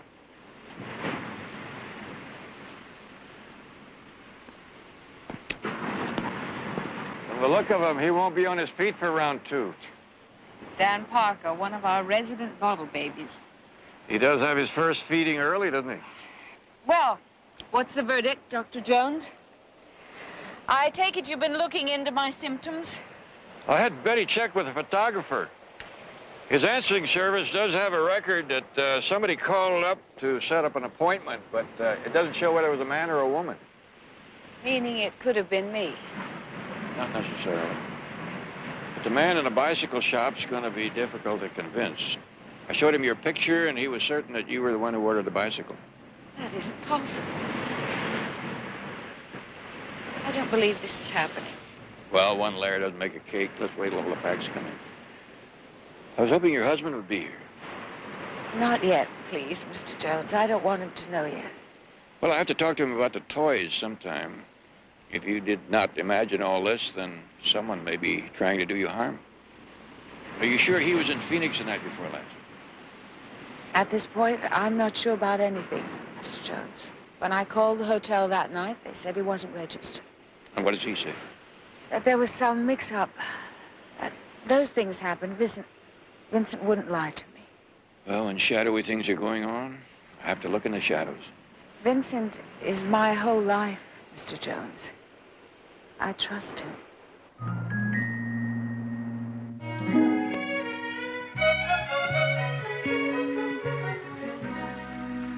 Cut. All right, set up this packet shot. That was fine, Doreen. The point is, you see, we not only have to convince the ladies out there that they get a Bermuda tan in every bottle, but they get a body like that to boot. I'm sorry to interrupt your work. Oh, interrupt me at work, but never at play. What's on your mind? I don't quite know how to ask this. Try putting it in the form of a question. And you're probably my oldest and my dearest friend. Well, that's very flattering to me, but it doesn't speak very highly for you. Did you and Vincent have a row? No, nothing like that. Too bad. I was ready to take his side. And I was away a long time. Well, I guess when they put you in a room with no knob on your side of the door, it seems like a long time. Long enough, maybe, for Vincent to get interested in someone else. Vincent? I'll tell you what you're talking about. I'm a very close neighbor with two all-seeing eyes separated by a very nosy nose. And you want to know if I saw any fun and frolic going on at your house with strange females while you were in the shrink tank. Am I right? You have such a warm, compassionate way of putting things, Anne. Well, you don't need warmth or compassion. You need a good spanking. Maybe. Look, Kay. All men are dogs. But Vincent is strictly a one-woman dog, believe me. I tried to seduce him a couple of times myself, once with a chocolate layer cake, and the other time with my noodle casserole, and those are my two best shots. And all he talked about were you and business. And I think you had it over business at least 2-1. Well, I just thought That's your problem. You imagine things. Ready to go, Miss Danvers. Oh, look, I've got to go before Miss Suntan fries herself underneath those lights. Thanks, you're a treasure. You really are. Oh, don't tell me. Tell Long John Silver in case he's still looking for treasure. Thanks. I said no. Now let me go. Well, Mr. Parker, doesn't seem to be your day for girls. Well, the day's young. I shall cast my net elsewhere. Sit down. Join me in a touch of social anesthetic. Thank you, but the sea air is intoxicating enough for me. Hemingway daiquiri. Rum over ice with just a breath of lime. It's like they're cheating you on the line. An acute observation, Mr. Jones, Barnaby Jones. You here to chastise me for that innocent little sparring with Kay which you observed this morning? No, just curious as to why you wanted to hurt Mrs. Lewiston. Hurt? Dear Kay inflicted the unkindest cut of all 10 years ago when she married that shining tower of ambition. Lewiston seemed well suited. She has yet to reap the full grief of her folly. I think Mrs. Lewiston has had her share of unhappiness. One of these days, I'm gonna straighten up to new heights of respectability. She'll weep for the mistakes she made. The sheriff might be interested in hearing your plans for self-improvement. If you're making a point, don't just whittle away at it. Mr. Parker, you have a record of 3 arrests for beating up on women. Little misunderstandings. No charges were ever filed. Maybe the ladies were paid for their bruises. That keeps it private, but nonetheless painful. As you say, private. My private life is my own business. Your private life seems to have been a history of getting your own way or hurting someone. My only concern is what punishment you feel Mrs. Lewiston deserves. Look, Jones, I don't know whether you're a doctor or a lawyer or what you are. Friend. Well, you're not on my list. So I must ask you to leave. This is a private table by invitation only. Well, Mr. Parker, if Mrs. Lewiston is on your list, my advice is to take her off, because any further bruises to Mrs. Lewiston might result in repayment in kind.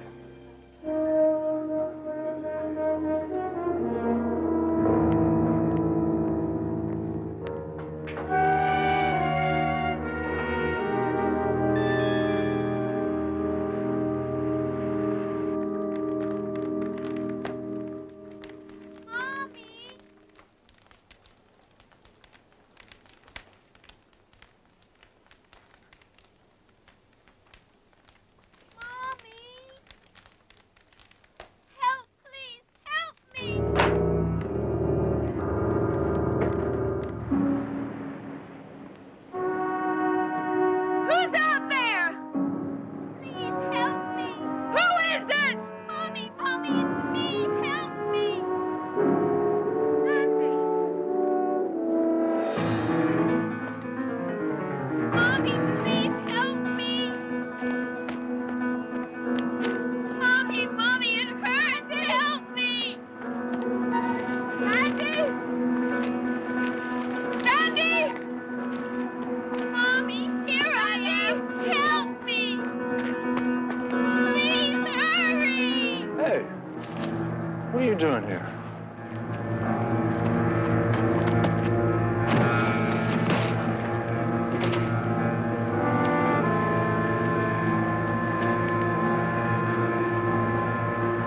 Honey, what are you doing out here? I come home and the door's standing wide open. You're not in the house. What?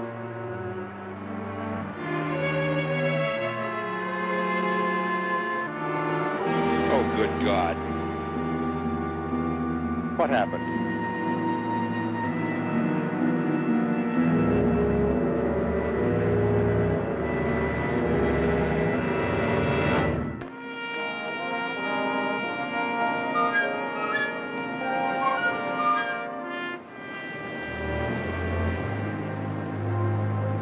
I heard sounds, and I went outside. When I got to the bluff, I saw him fall down onto the rocks. Sheriff, really, she's in no shape for this. No reason to trouble you any further right now. You know, Barnaby, I always figured that something like this might happen to Dan Parker. You think he just walked off there in the dark? Well, better walking than driving. Just lucky he didn't take 2 or 3 innocent people with him on the highway. Well, thank you both very much. Miss Lewiston, that voice you heard, did it sound like the child's voice you heard on the telephone? I don't know. I just don't know. Honey, now look, I'm sure you thought you heard a voice. But listen, imagination plays funny tricks on all of us sometimes, you know. I heard it. I know I heard it. Well, look, the doctor gave you a sedative for a reason. Why don't you go on in now and try to get some sleep? This whole thing's gonna look a lot clearer to you after a good rest, okay? Maybe I should. I'm very tired.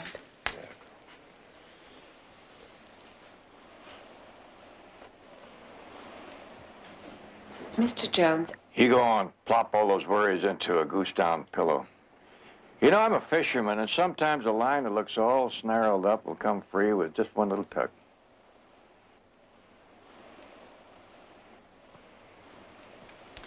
Now, Mr. Jones.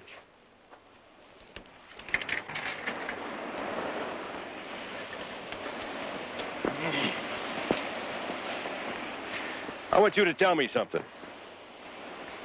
What are you fishing for here? The Kay said she hired you. Some nonsense about a panda bear. And a phone call from a theater that's not even open. What is all that? Well, it could be that somebody's trying to convince your wife she's losing her mind. I see. No. You see, Sandy's death left some very deep scars on Kay. I mean, that woman walks around this house speechless for weeks. She was next to catatonic. And, you know, we thought and hoped that the time she spent in the sanitarium and healed the wounds, but, well, maybe not. Mr. Lewiston, I understand your wife tried to call you in Phoenix the night of the big storm and didn't get you. Yeah, I explained that whole thing to her. That was just, you know, a big mix-up down there is all. No, it wasn't a mix-up. I investigated it personally. You checked out of the hotel at 7:30 that evening. Listen to me. I don't want you ever to breathe a word of that to her. Maybe you better explain. I'll explain. It's very simple. See, Kay is deathly afraid of small private planes. Now, I promised her that I would never fly in one. Well, I had to be in Long Beach that next morning. I've got a friend with a small private plane, and he agreed to fly me, and I accepted, but I don't want her to know that. I spent the night in a motel down there in Long Beach. Next day, I transacted my business and came on back. Well, maybe you can give me the call letters of the plane or identify the motel. Mr. Jones, really, I've plowed through so many figures in there this last month. I mean, you know, I can barely remember my own phone number. Mr. Lewiston, you realize that Long Beach is well within the range of anyone attempting to terrify your wife? Are you accusing me? If you're so firmly convinced that all these strange happenings are purely imaginary, then how can you get the feeling that anybody's accusing you of anything? Tell your wife I'll call her after she gets some rest.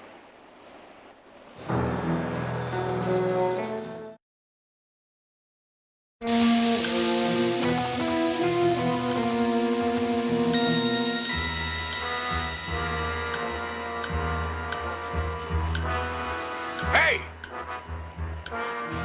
Get out of here. Come on, Steve!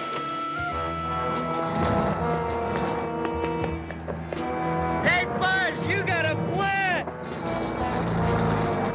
Oh, what do you know about that?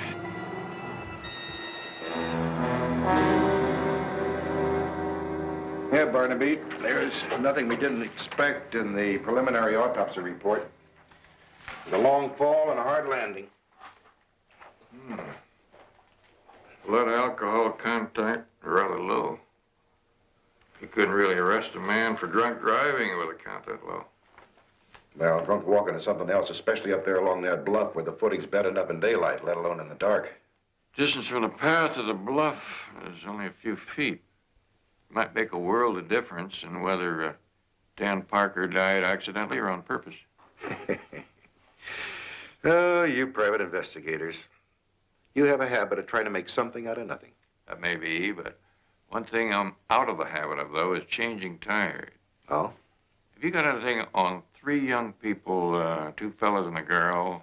One of the fellas sometimes wears a football jersey, short sleeve, number 66. Oh. Young kid, about 17, straight blonde hair? Yeah. Little rascal just let the air out of my tire. And the other 2 handle the wheels, the getaway van.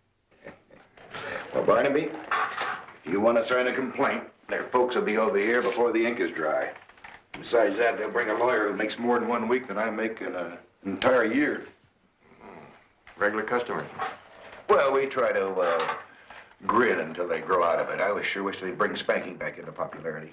They have anything in their record that the state would consider more than a spanking offense? Well, we hauled them in here a couple of months ago. Somebody complained about them having a marijuana party on the beach. No sale? No evidence. We gave them a talk about support your local sheriff and let them go. Funny thing, though. They kept accusing Mrs. Lewiston of turning him in. She didn't say anything about that to me. Well, it wasn't her at all. I told them that. They wouldn't believe me. The young girl, Angie, kept yelling, "That lady's been crazy ever since her kid was killed. They ought to put her away, not us." Maybe Kay came home from the hospital too soon, Vincent. Or not soon enough. I don't know what to think. Kay, should you be up? Hello, sweetie. How are you, better? I feel a little dizzy. Well, sit down. Here, take it. No, I just realized I haven't had anything to eat since yesterday noon.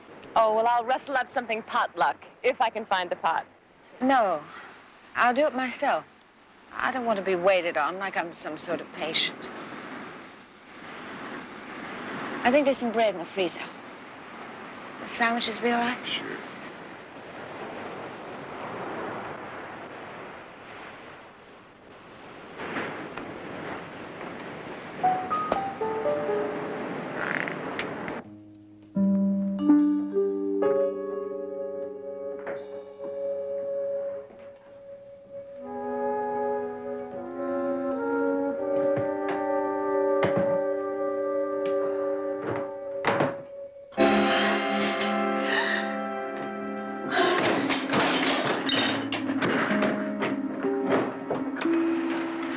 Kay, what is it?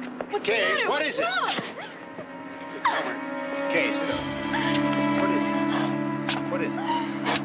Kay, I'll call the doctor. She needs help. What is it? Kay.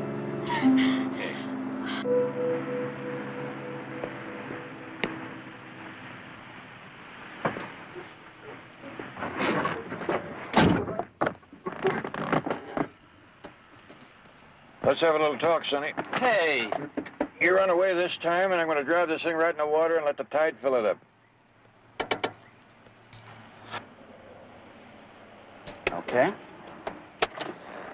Okay, so I let the air out of your tire. So I plead temporary insanity. You're getting pretty long-legged to be cute anymore, son. All I want to do is have a talk. About what? The Lewiston house. Cars seem to have a tendency to get flat tires up there. You been up to anything else up there? We always hang out there. That's our territory. What about 2 nights ago, the night it rained? Hey, we know enough to stay out of the rain. What about last night? Oh, Angie dragged us off to some friend's house to make pizza. We missed the whole thing. That lush Parker taking his dive, I mean. That's your territory. You must have had a good opportunity to see what went on up there when Mrs. Lewiston was in the hospital. So the house has got two-way glass. So what are you getting at?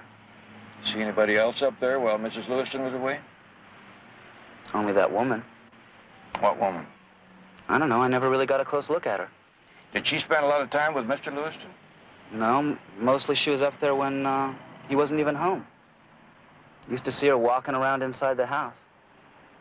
Taking care of things for that crazy lady, I guess. Or herself, maybe?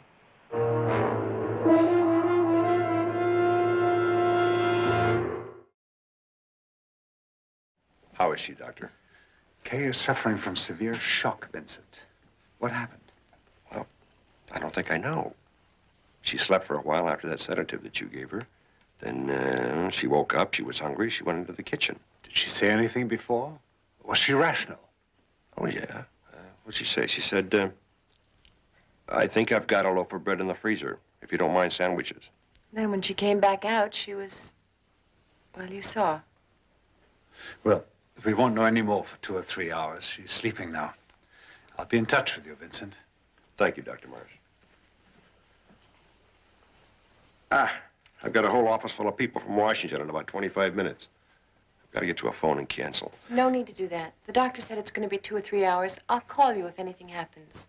Go on. All right. Thank you, Annie. Don't Thank worry. you. No, if I can catch a cab, I'll just about make it. Another time, Mr. Jones, please.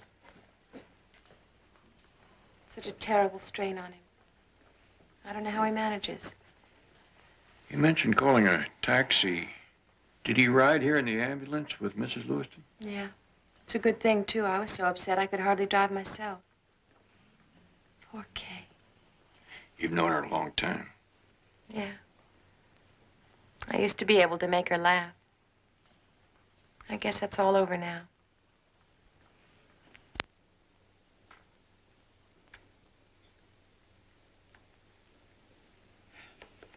Barnaby, you know, when it's not your own home sweet home, I think it's called breaking and entering.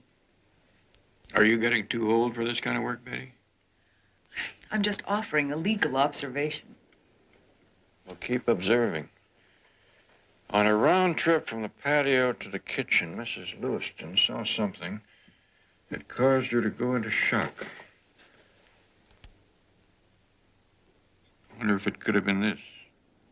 May I see it? Oh, what a pretty little girl. Is this the panda she was talking about? Or one just like it. The panda that walks in the rain. Barnaby, you don't think she was imagining it all, do you? I mean, the panda and the voices? It's possible that Dan Parker heard the same voice. Let's go look in the kitchen.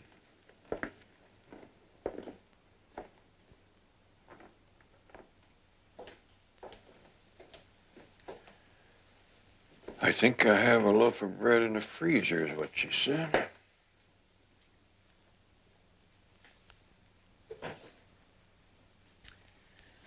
Well, she was right about the bread.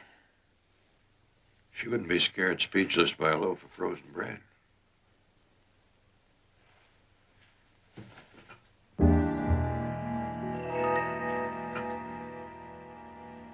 What's that? Get me that picture from the living room.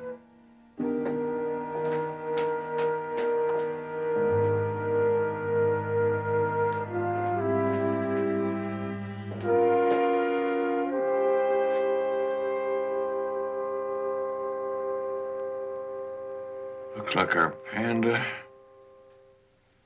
could have come in out of the rain. When she opened the freezer door. You can find me a knife.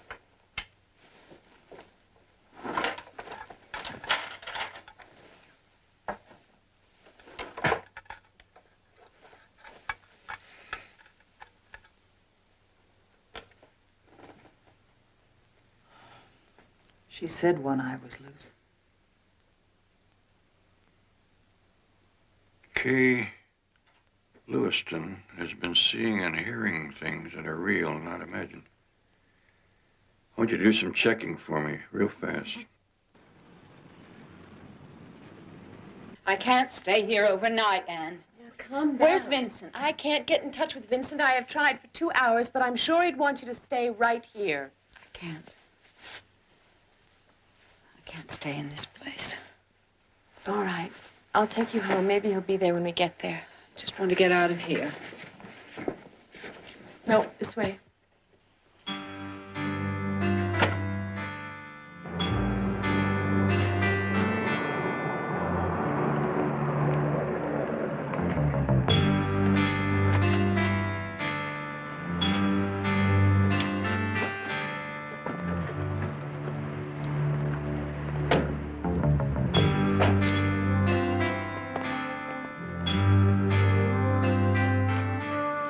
Vincent isn't here.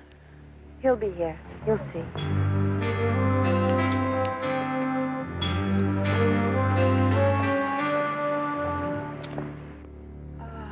I don't want to go to bed.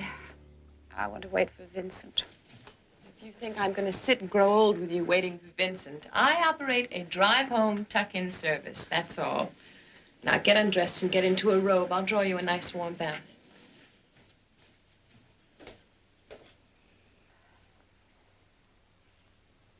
Mommy, please. It hurts. Help me. Mommy. Anne! What is it? What's the matter? Didn't you hear it? Hear what? Listen. Mommy, help me. There. Did you hear it? Kay. I didn't hear anything. Get hold of yourself. The bath will help you relax. The sounds will go away. Please, Mommy, it hurts. Help me, Mommy. Mommy. Please, Mommy. I'm hurt. It hurts.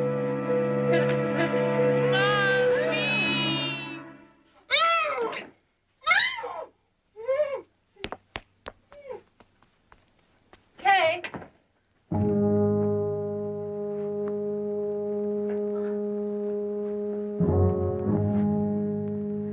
Do you hear me, Kay? In the closet, Sandy's teddy bear.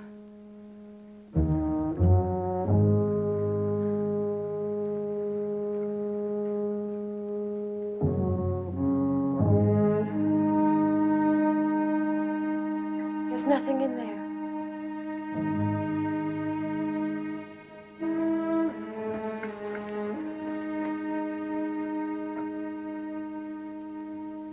You're not well, Kay. We know that, don't we? You're not going to get well. Never. We know that now, don't we? I can't live this way. I want to die. I know. I understand. I want to be with Sandy. Die. I want to die. Mommy? Here I am, Mommy. No, please stop. Please stop. I'll help you. It'll all be over. No more voices. No more pain.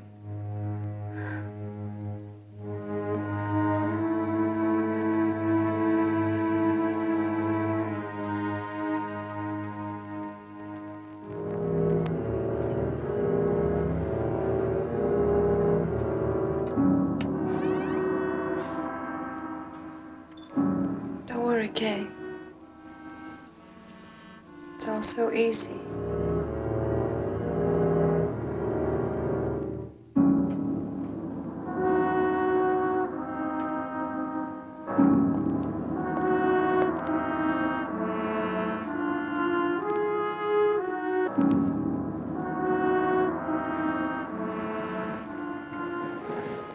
Come on. Vincent. Please, where are you?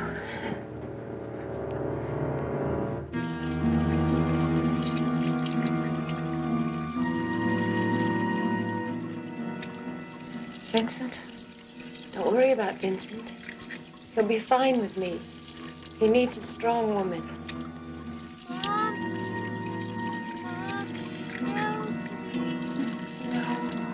Oh, please don't, Sandy. Here you are, Kay. It's all so easy. The door will be locked and no one will know. Go on, take him. Go on, Kay. Mommy. Mommy, help me.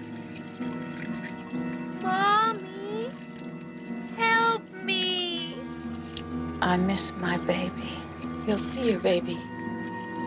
Not long now. And don't worry about Vincent.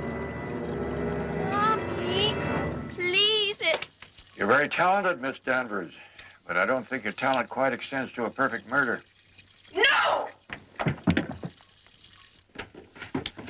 Oh, Vincent, I'm so glad you're here. You don't know what's been going on. You've got to get me out of here immediately. You're not going anywhere, Ann.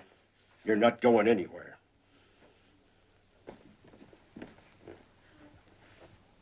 All of you. You were all in on this together. Why, Ann? Why would you do this? Why? Yes, I want to know why you did it. Because I love you. She bought you. A weak, silly woman, falling apart like a fragile doll over a child. You need a strong woman. You need me. You need me.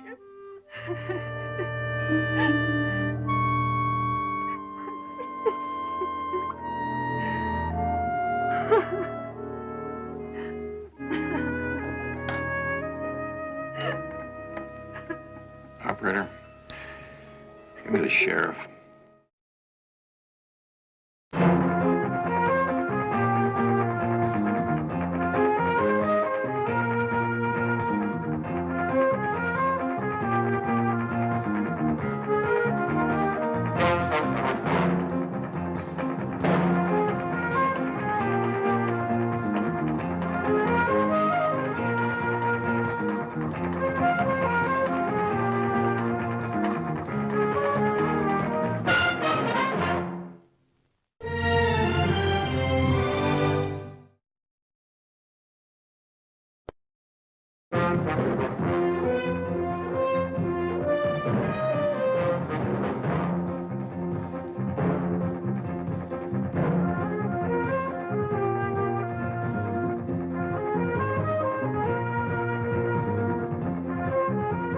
Barnaby Jones, starring Buddy Ebsen. Also starring Lee Merriweather, with guest stars Jessica Walter, Lawrence Pressman, William Shallert, special guest star Peter Mark Richmond. Tonight's episode, Dead Man's Run.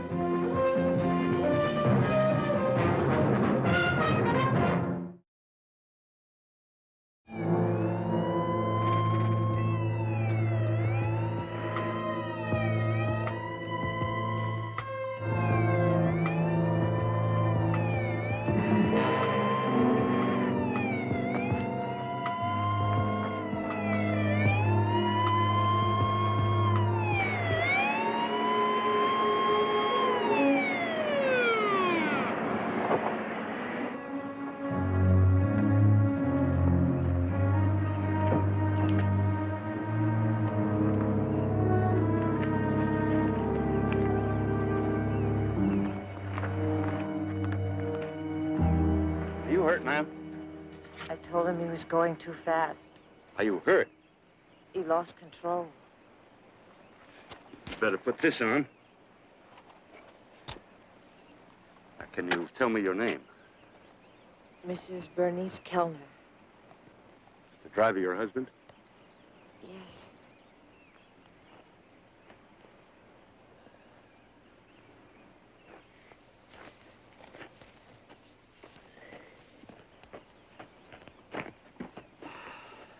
Dead.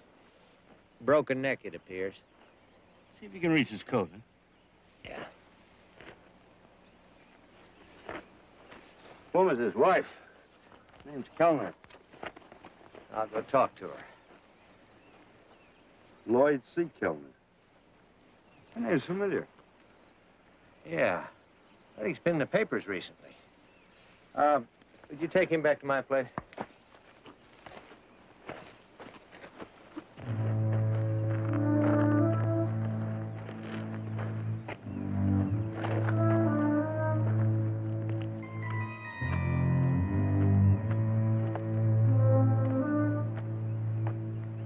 Sorry, Miss Kellner.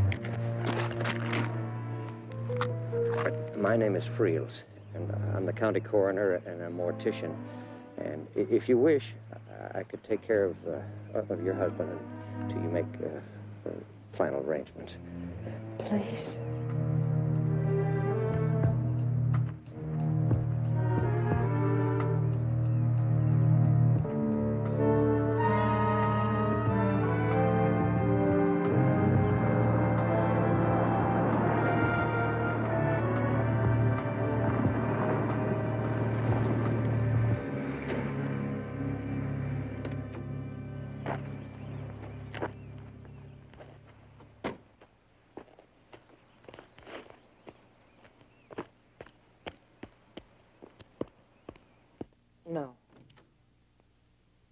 Services won't be necessary. There are no next of kin beside myself. I'll offer prayers in my own way. I understand. I'm sorry to interrupt, but I've been in touch with the San Francisco Police Department. Lloyd Kellner's wanted there on a felony warrant for embezzlement. That's not true. He never took a penny from the company. Mrs. Kellner. It was bad mismanagement. Mrs. Kellner, please. I'm not accusing your husband. I have simply been asked by San Francisco for his fingerprints. Even dead, they won't let him rest. They need his prints to clear the warrant. It'll only take a moment, Mrs. Kellner.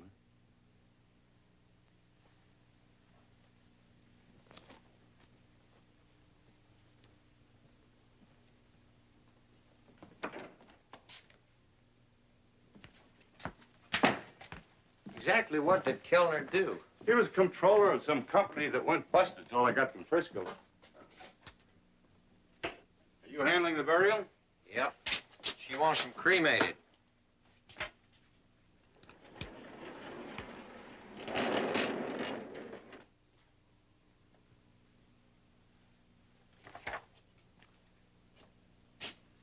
Now I remember his picture. A lot of people lost money when that company went under.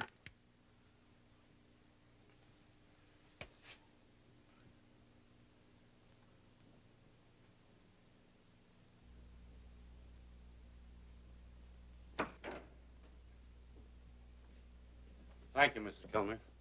Please accept my sympathy.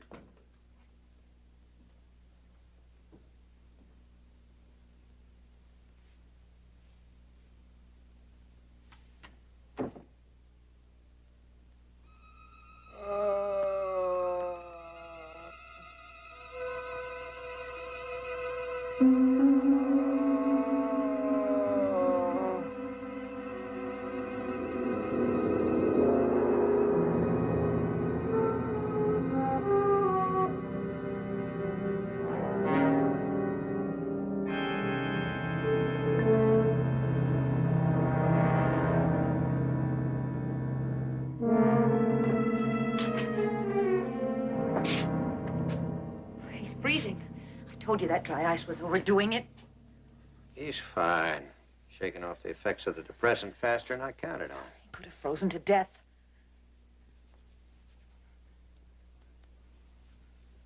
You have the rest of the money with you? Would you mind if we got some life into him first?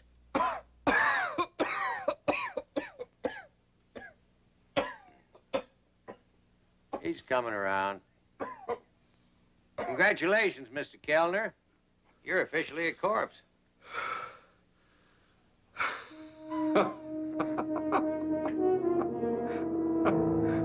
We did it.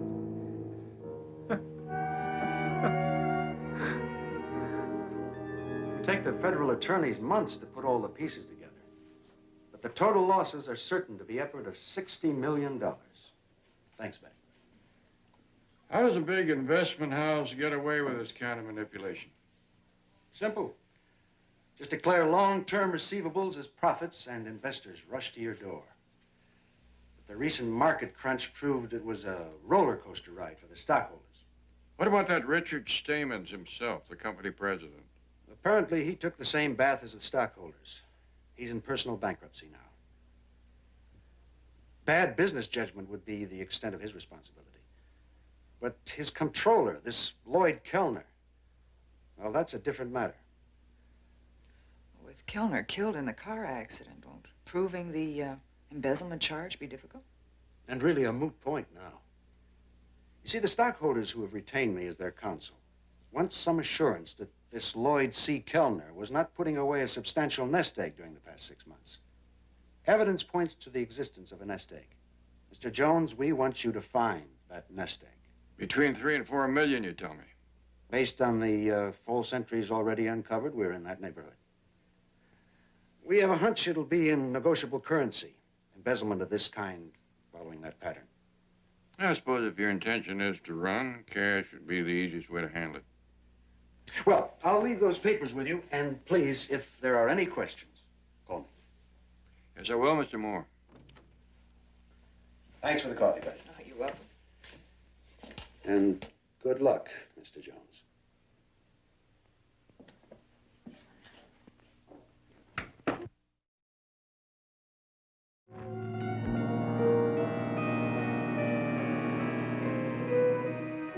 What I'm going to miss most is that mustache. How did Stamen sound? Like it's a stall? I'm not sure. Loose ends to settle, whatever that means. How do the contacts feel? Getting used to them. Why didn't you nail him? Exactly when he'd have that money ready. Well, I couldn't say too much over the phone. Said I'd be over there later for a chat. There. Let's see. Wow.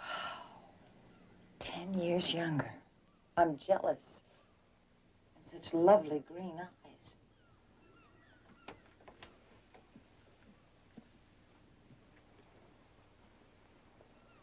Hey, cool. Isn't that the way the kids put it these days? As a married woman, I'm tempted to make a play myself. I'm going to watch you like a hawk when we get to Acapulco. Why can't a woman shed 10 years so easily? That's because you shed them 10 years ago. Ouch. Those loose end statements needs to settle. Get over there and let him know he's got a deadline to produce that cash. Don't be afraid to tell him. He's not going to play any games with us. I don't see how he can afford to double-cross us. For $1 million in cash, anybody will double-cross anybody. Present company accepted, I hope. He just might wind up insuring you for $1 million.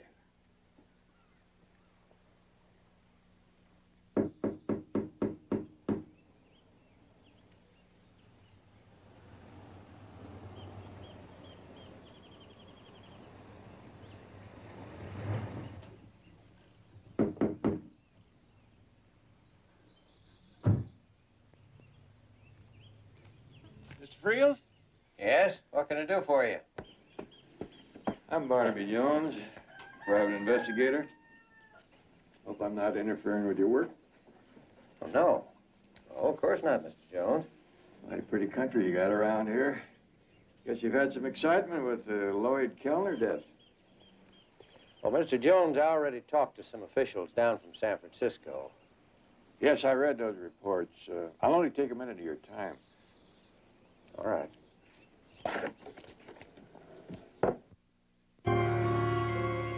Did it go well? Fine. Richard. How's Lloyd's appearance? Could he get by a casual meeting with, say, an old friend? You siphoned $4 million from the company. Lloyd spending a half year working on those books so he alone could take the blame, leaving you free to claim you were as much a victim as the stockholders. Our share of 25%, or $1 million, was firmly agreed to. Are you getting greedy? Don't ever change, Bernice. Always direct and to the point. Remember the first day I hired you as my secretary? Richard. All right. We'll talk about money. It'll take 48 hours to have a transfer down here. Now, let's talk about a little flaw in our otherwise perfectly well-made plans. Flaw? Something I don't want you to mention to Lloyd. He's been declared dead, and the search for him is stopped. Have you thought about what would happen if his little masquerade were uncovered? Well, we'll be in Mexico. His appearance is entirely changed. Yeah, but there's no guarantee that he might not someday be recognized. Now, you think about that, Bernice. Every time you walk the streets with him, go into any public place, you'll never be quite sure when it could happen. We intended living almost as recluses for a year or two. All right. Let's, set that aside for a minute. Did you know that I was completely destroyed when I found out that you had eloped with Lloyd? All I could think of was I had lost you. I didn't know. I'm touched. I'm flattered.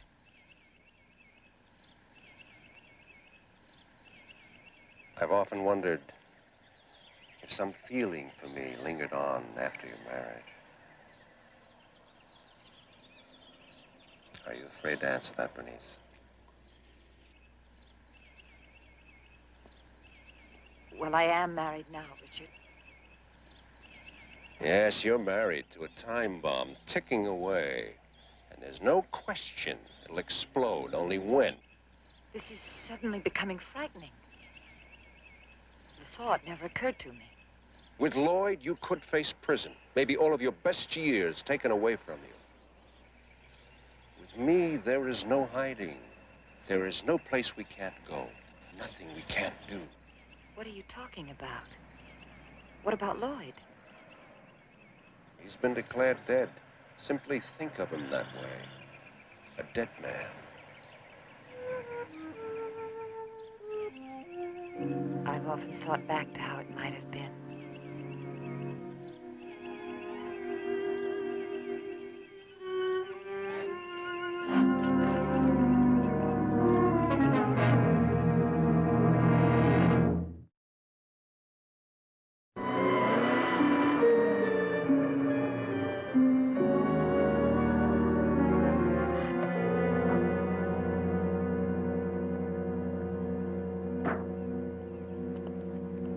David? I'm Barnaby Jones. Oh, yes, Mr. Jones. I understand you've been retained by the attorney, Mr. Moore. Yes, he gave me your address, but nobody answered the bell. Nice place you have here. Nice place my creditors have, you mean? Come on in. Thanks. I like to play a little early morning golf, kind of clears out the cobwebs. What can I do for you, Mr. Jones? Well, you're possibly aware that my interest in the case is in trying to track down any company money the late Mr. Kellner may have been able to put away. You had a very close association with him. Got any ideas? Well, frankly, our association wasn't all that close. Would you care for a glass of tomato juice? Or something stronger, if you'd like. No, thanks. I just had breakfast. Well, this is my breakfast. Tomato juice and vitamin pills. Matter of routine, I like to have an overall picture of the case. Now, in the last 6 months during which Mr. Kellner may have taken money from the company, were you aware of any sudden new friends? Any new faces you can recall? No, I doubt if I would have taken any notice. Generally, when someone plans to embezzle a large amount of money, they have to be free to move around and put it somewhere, or have someone else do it for them. We've been able to establish that Mr. and Mrs. Kellner stuck pretty close to home the last 6 months. Well, I'll tell you frankly, Mr. Jones, the whole subject of Lloyd Kellner is becoming very distasteful to me. Now, granted, I left too many decisions up to him, and I'm as much to blame for being in the hands of my creditors today. But an embezzler is worse than a common thief. Preys on trust. Kellner certainly preyed on mine. Yes, I can understand how you feel. I've lost everything. There are attachments against my house, my cars, paintings I've collected over the years. I've even been forced to dismiss my servants. I'm left with my personal clothing and my pets. I had to convince the appraiser my little pets needed their home. Well, this certainly is a pretty arrangement. Thank you. Is there anything else, Mr. Jones? I do have some other appointments. I understand that Mrs. Kellner is living down at the marina. You think of any reason why she wouldn't have gone back to San Francisco? Well, she's staying at a condominium apartment the company bought about 6 months ago. It's seldom used, so I suggested she use it to kind of rest up, you know, recover from her ordeal. Do you have any friends down here you know of? Well, I count myself as a friend. I'm certainly not holding against her the thievery of her husband. There are no other friends here that I know of.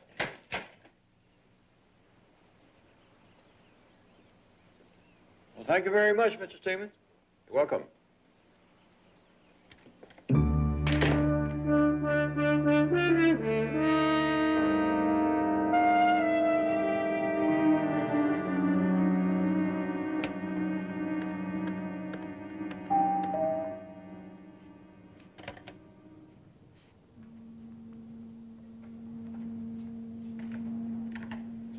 Mr. Friels. Your husband's ashes, Mrs. Kellner.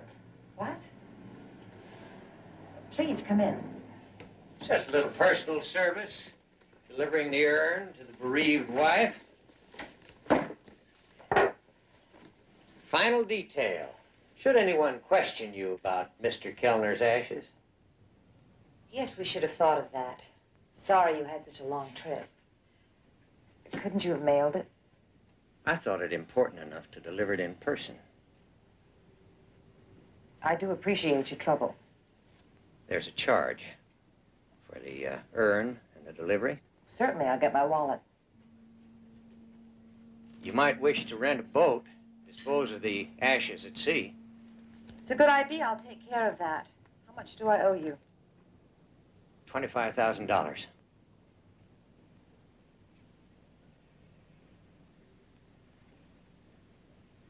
So you got a marvelous view. You're in this as deep as we are. But no deeper than before. I'm a modest man, Miss Kellner. I live very modestly. Now, someone else who smelled millions of dollars at stake might have asked for, say, a whole million. But not me. You paid $25,000. Another $25,000 rounds it out to a nice sounding 50. But what could you do without implicating yourself? At the present time, I'm not sure. But I think you and Mr. Kellner would want to keep me a contented man. I'll try and get in touch with my husband. Might take a few days. I'll drop back Saturday morning. 10 o'clock sharp. That's sufficient time.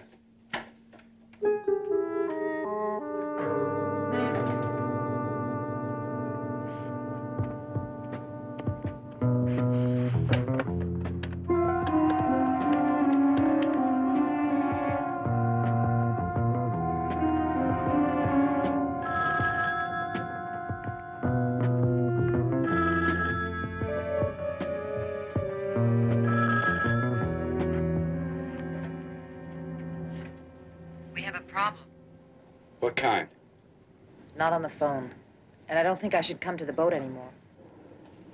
The telescope next to the undersea gardens. 10 minutes.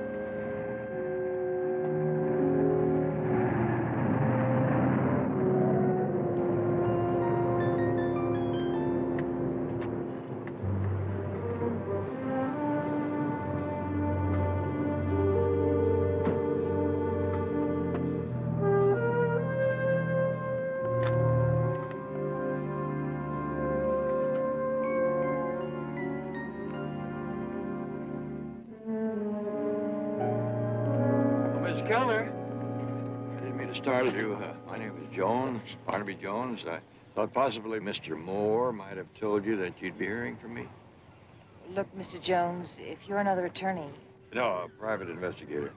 I can see that you're on your way somewhere. If this is inconvenient, we could do it another time. I was going shopping.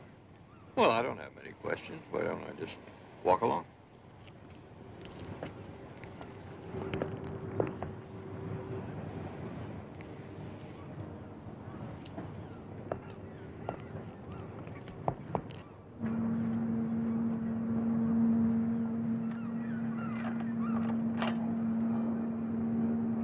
Now, I knew very little about my husband's affairs, but no one will ever convince me he was involved in any wrongdoing. Well, let me say again, Mrs. Kellner, I'm not here to pass judgment on anyone. I'm just trying to gather a few facts. Oh, incidentally, I saw the mortician, Mr. Friels, near your apartment. I suppose he dropped in on you. Yes, he brought my husband's ashes to me. Had a long trip for him. He's very kind. Well, I won't bother you anymore. The desert road where the accident occurred, there's some question about where you were headed. To a motel. To discuss the terrible situation Lloyd found himself in. Is there a motel on that road? I drove through there yesterday. I must have missed it. No, Mr. Jones. There was no motel on that road. Lloyd had made a wrong turn. He discovered too late we were on the wrong road, which was the reason he was traveling so fast, trying to make up lost time getting back to the main highway. I see. Well, thank you very much for your time.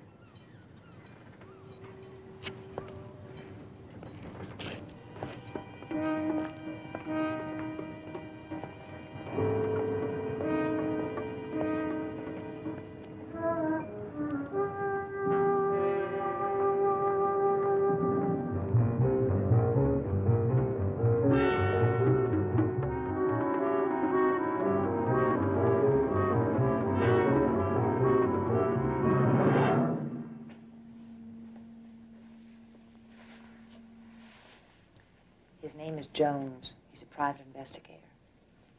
What did he want? What everyone else wants without coming right out with it. Any information leading to that money. He doesn't worry me, but Friels does. Friels called? Came in person. I have your ashes in an urn. The delivery charge is $25,000. What'd you tell him? That it would take time to raise the money. He's returning Saturday morning for it. I'll take care of it.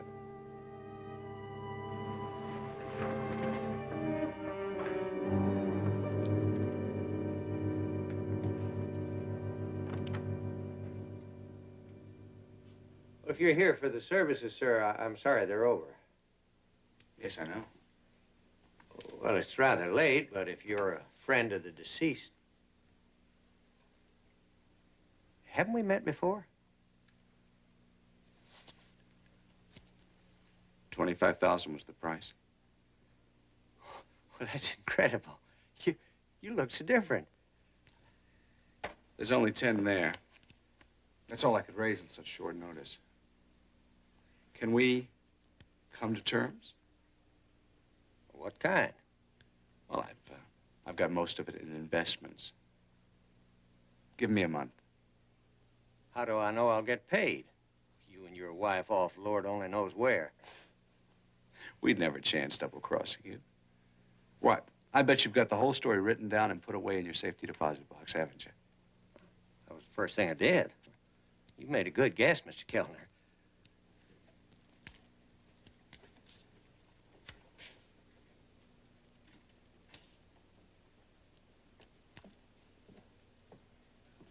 Well, there's 10,000 here, as near as I can tell, but let's be more specific about when and where I'm going to collect the rest.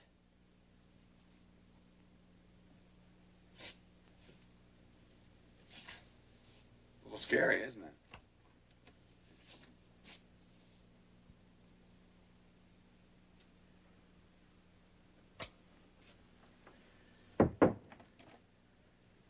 A few minutes in there, and everything you were fits into a small jug. Well, takes a little longer than a few minutes.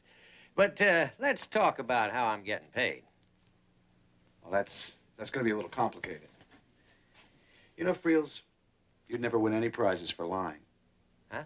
See, that's what you should have done. You should have written out a statement and put it in your safety deposit box. Then you'd have it made. Give. I really don't care about being paid anything more. Oh, but I insist.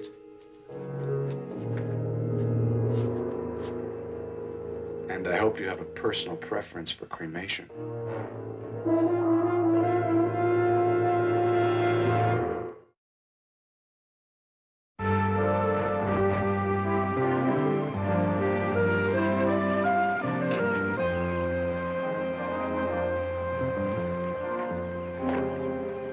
Hi, something I can do for you? I was looking for Mr. Friel. Well, I expect him in soon. My name's Brooks. I'm his assistant. Maybe I could help you. Well, I want to ask him some questions about the Lloyd Kellner cremation, which took place here last Tuesday night. But I can come back in an hour. Well, he should be back by then. We have a funeral to conduct. A cremation Tuesday night? Don't you mean last night? No, last Tuesday.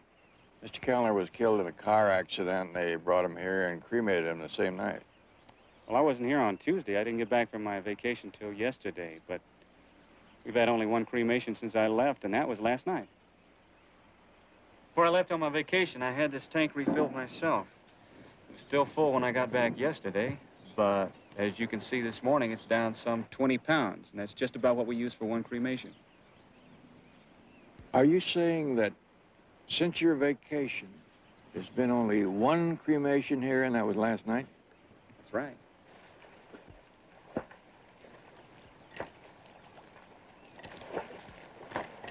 Oh, why don't you join me, Richard? It's refreshing. Oh, I get my fill of it nightly. 50 laps before bed. That's right. I forgot. The well-disciplined Richard Stamens. That's right. Time is becoming short, Bernice. I know. I didn't sleep last night. You're not having second thoughts, are you? Wondering how it could be safely done. I told you to leave that to me. Lloyd isn't stupid, you know. He's becoming suspicious that you have no intention of paying. Incidentally, forgive me, but the business side of this, since we're to have a mutual trust here, don't you think I should have your confidence? Is there actually cash? Do you have it in banks? Under another name? Come with me.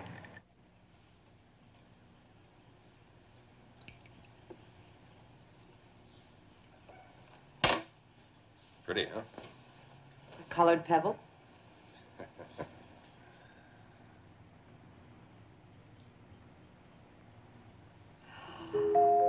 Richard. Oh. It's beautiful. You're looking at the most expensive fish tank in history.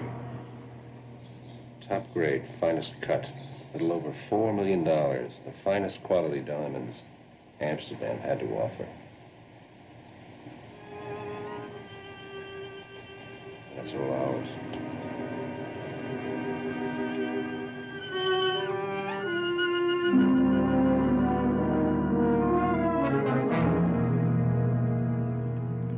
The skid marks are of equal density. If Kellner had tried to turn the wheel there by turning the car over, the marks on one side would be heavier. And lighter on the other. You think they staged this accident, don't you, Barnaby? I haven't a shred of proof, but I don't buy all these coincidences. Your telephone booth over there? It's awfully convenient. If this is a hoax, I would explain why the Kellners were on this road, a road that leads only one place, back to the highway. Would explain why Friels said he dropped off Mrs. Kellner in town but didn't know where she went. He knew exactly where she went. He took her right to her apartment. Well, Friel should be back at the mortuary by now. How in the world are you going to confront him? I can't. For me to say Lloyd Kellner is alive, I'd have to produce him. What are you thinking? I was thinking about those ashes that Friel delivered to Mrs. Kellner.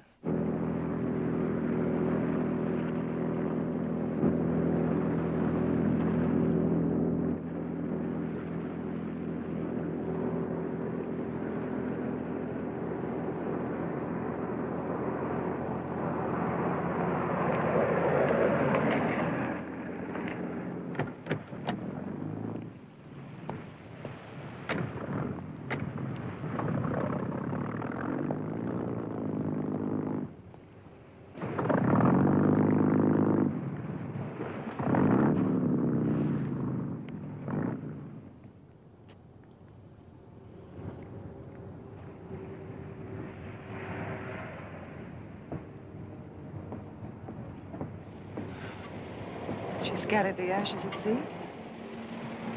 She scattered something at sea. Now we just may never be able to prove it wasn't her dear departed. Not a dry eye in the house. I'd like to have been there. It's good I wore a veil. I started to giggle. Heartless witch. We sail at noon tomorrow. Be firm with Stamens. We want a third of those diamonds. Will do. Till noon.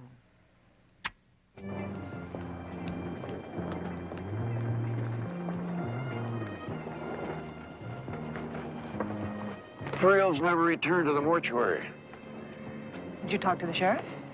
I was afraid to tell him what I suspected, that Friels never left the mortuary. Barnaby, that conjures up a horrible thought.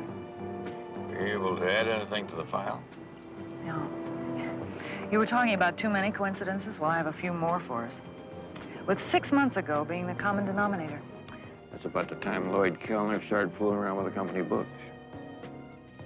The condominium apartment where Mrs. Kellner is living, that was purchased by the company 6 months ago. Well, I can accept that as a coincidence. All right, that's one.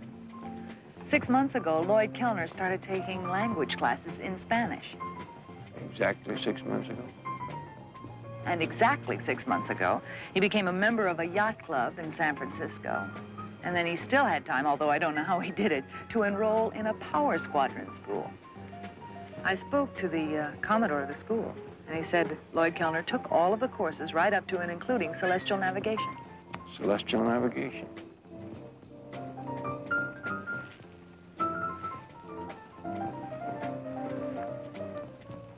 Maybe that explains why Mrs. Kellner chose this marina to get over her bereavement. Richard, I don't know how to answer him. He wants a third of the diamonds, and he wants them now. But I told you what story to give him. The diamonds are matching. They lose much of their value if sold separately. Lloyd wants to meet with you. Fine, but I told you we'd arrange it for Sunday night. He insists on meeting you tonight. He might be getting suspicious about us. Just to pacify him, I think you should at least talk. All right, fine. Where? Do you know Randy's bar? No, I never even heard of it. It's a little complicated getting there, so you better write it down.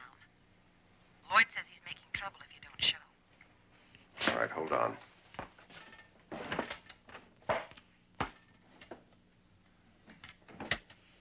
Yes, Take Sunset to the Coast Highway. Turn left. turn left. 2 miles south, there's an overpass. Just give me the street, Bernice. I know the area. Beyond the overpass, there's a short right. The street, Bernice.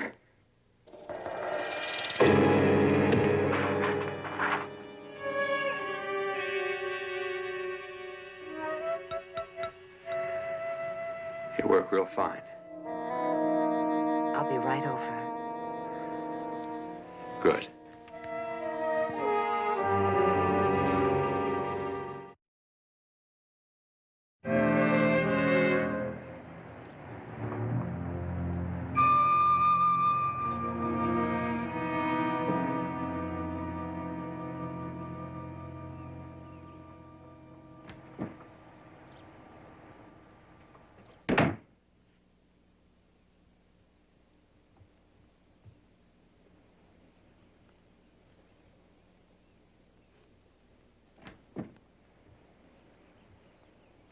Why, you look beat, Barnaby. I was up all night, Lieutenant. You think that's the way it happened? He hit his head and drowned? I'll try to keep an open mind, but it sure looks like it. He was drinking and stumbled with that glass they're picking up out there. Some minor cuts on his leg seem to say that. Something bugging you? You know, I was only in this room for 5 minutes that day, but I'll swear that something has been changed. You think one of the paintings is missing? I don't know much about art, but I'd say any of these would cost me a year's salary. No, it wasn't that. We came in, we were talking. He had been playing golf. Came over here, got himself some tomato juice. Then he came back to feed the fish. The stones.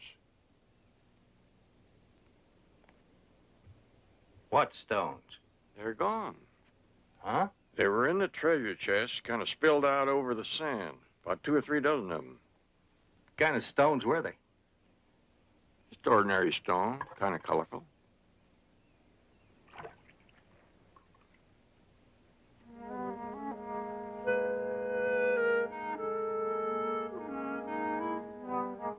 Like that.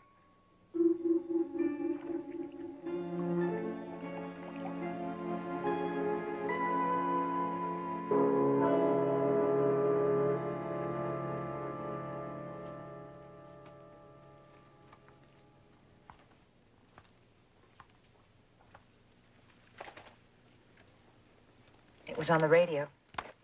They're calling it accidental drowning. Take your time driving down. Use back roads. When will you be leaving? Try to get away by noon. Still got some supplies to get aboard.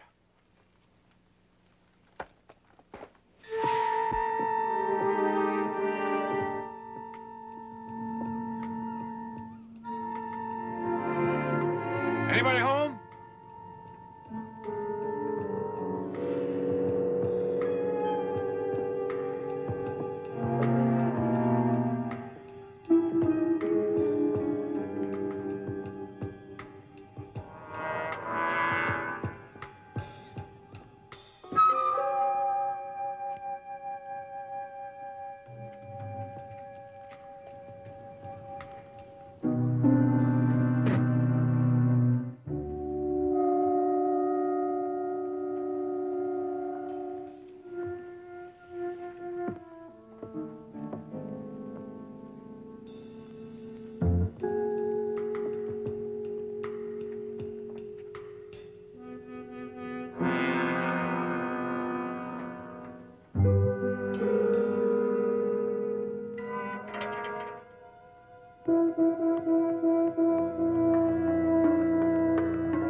Somebody invite you aboard, Mr. Jones.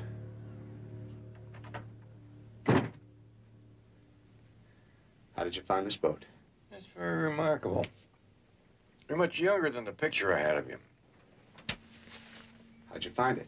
How'd I find the fancy flight? You know, that's a very appropriate name for a boat that's intended to take you and $3 or $4 million worth of diamonds to Mexico.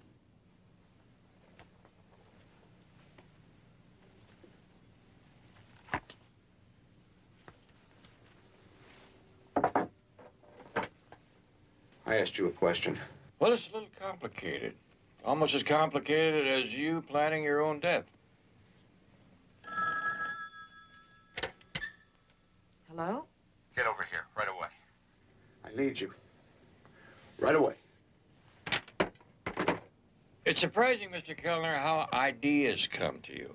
I woke up this morning and I said to myself, now, wait a minute.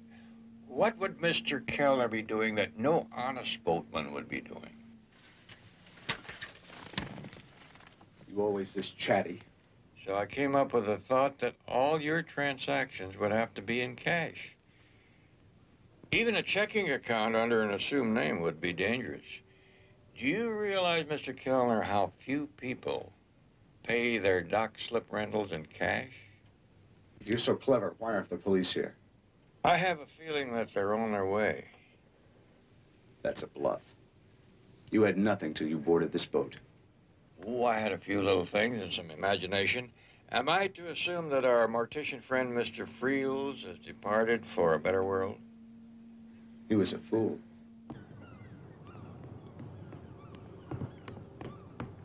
Richard Stamens was the brains behind this, wasn't he? What went wrong? A little dispute about how much your death was worth? Oh, no. Hold this on him.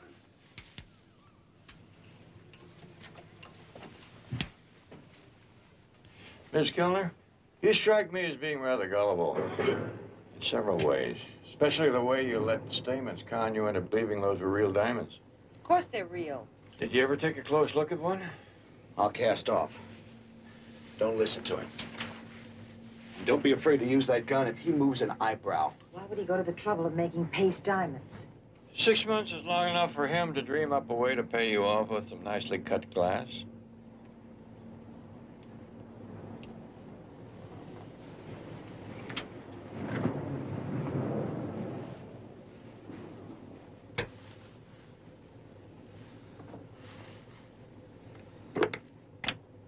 He never expected us to get our hands on them, so why would he play games?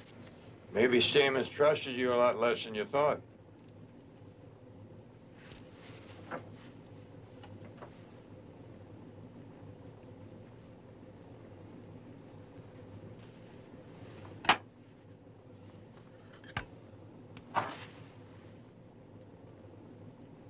Genuine. What's the point, Jones? Well, one point is time. That could be important here. And two, I wanted to know the location of the stones. I didn't want this case to be over and find out that you had hidden $4 million somewhere. In that case, my job wouldn't be finished. Your job is finished, Jones. Don't worry about it. You folks know how many boats there are here in the marina? Meaning? Meaning that if only 1 or 2% of them have their radios on, the police switchboard ought to be all jammed up. Now, if some of you folks out there listening, well, just lean on your horns to prove that everything's over for you two.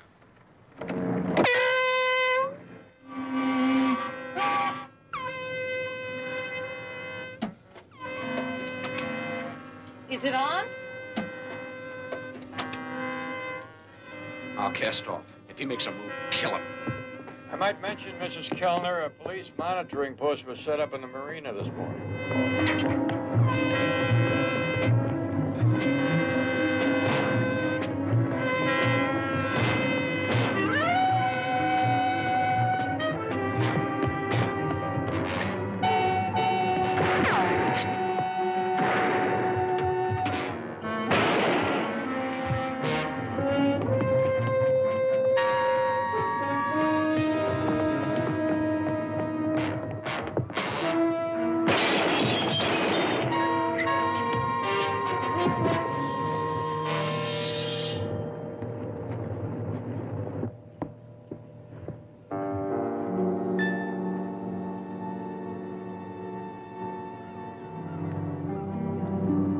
All you did was stumble around.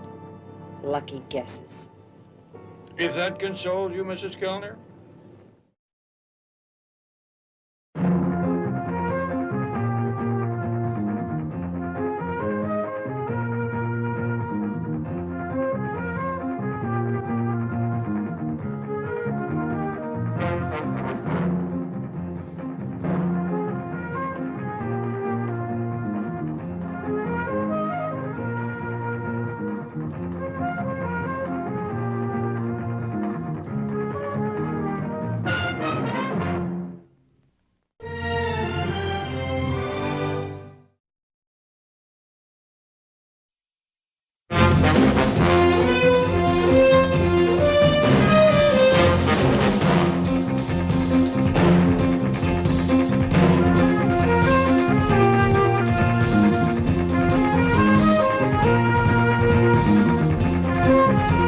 Barnaby Jones, starring Buddy Ebsen. Also starring Lee Merriweather, with guest stars Jack Cassidy, Estelle Winwood, Kathy Lee Crosby, special guest star Anne Francis. Tonight's episode, Murder in the Doll's House.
You're always scribbling, Harry. It's a compulsion. I thought I might flush out some birds. He used to come up here by the old water tank. It's a favorite spot of mine. Shall we up the hill? Well, I thought you were going to shoot me, Craig. Oh, you writers in your imagination. Over the phone, you said you wanted to talk. I just wanted to tell you how much I admire your work. All of your books, Harry. Thanks, Craig. You really do write well, Harry. But you got too close.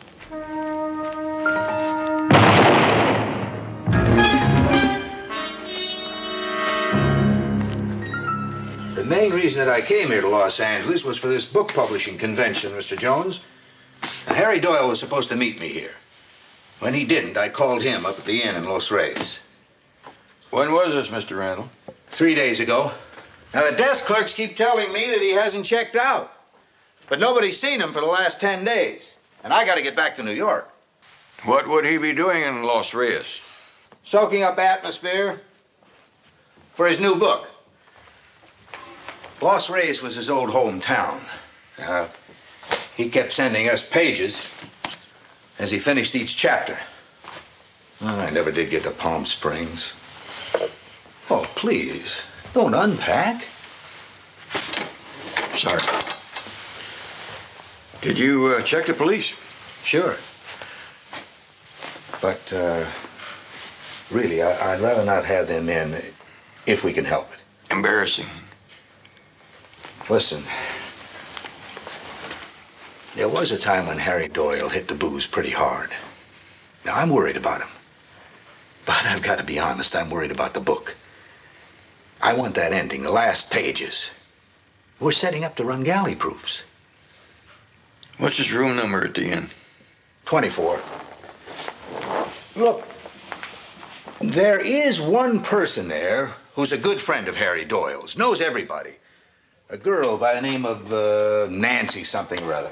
She runs the Paper Mill bookstore. Now, you can level with her. When you say one person, Mr. Randall, you mean Harry isn't well liked? His last book was about Los Reyes, too. He made a bundle. Book clubs, a movie, and a flock of enemies. Frankly, there were problems. When people run out of problems, Mr. Randall, I'll be out of business. After graduating from Stanford, Mr. Doyle worked on the Oakland Times. Such sweet thunder is about growing up in Los Reyes. Let's see, it was bought by Hollywood, and Harry Doyle moved down here to write the screenplay, Sherman Oaks. Does he still live there? No, now he drifts. He's divorced. Oh, about his first book, Such Sweet Thunder, the Los Reyes paper called it Such Sour Grapes. Be interesting to hear what they have to say about the sequel he's writing. Betty, keep calling in case Harry Doyle comes back to L.A. His agent, Writers Guild, trade papers. All right, I'll do that. Now, listen, you be careful, all right? I mean, I hear there are a lot of fancy women up in Los Reyes. They better be careful. They don't realize I'm always gunning for a rich divorcee.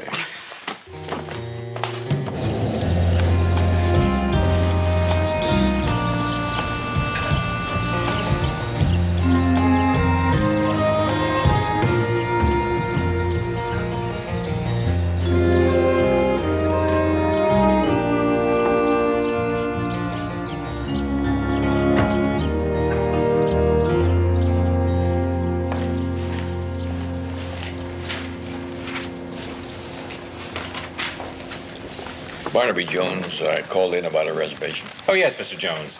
Welcome to the inn. If you'll just fill out this registration card, please. Harry Doyle returned yet? No, sir, not yet. Mr. Jones, this is Mr. Bantry, manager of the inn. Mr. Jones? How do you do, Mr. Bantry? Mr. Jones is looking for Mr. Doyle. Oh, is that so, Mr. Jones? I represent his publisher. Do you happen to know where he is? I have no idea. Now, Mr. Doyle takes off 2 or 3 days at a time, gathering material for his book, or whatever writers do. Did he mention when he'd return? Oh, he never does. Well, that's a good writer. He keeps everyone in suspense. Oh, I see what you mean.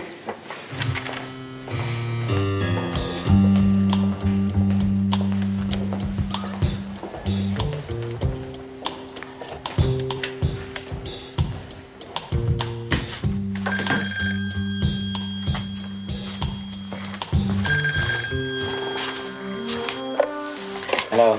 Craig, it's Roy. Yes, Roy. You said call in case anyone came around asking about Doyle. Well, somebody just did. Name is Jones. Well, that tells me a lot, Roy.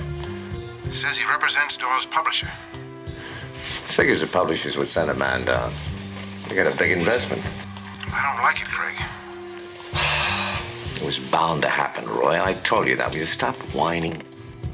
What do you want me to do? Just keep your eye on him discreetly. And Roy, don't worry.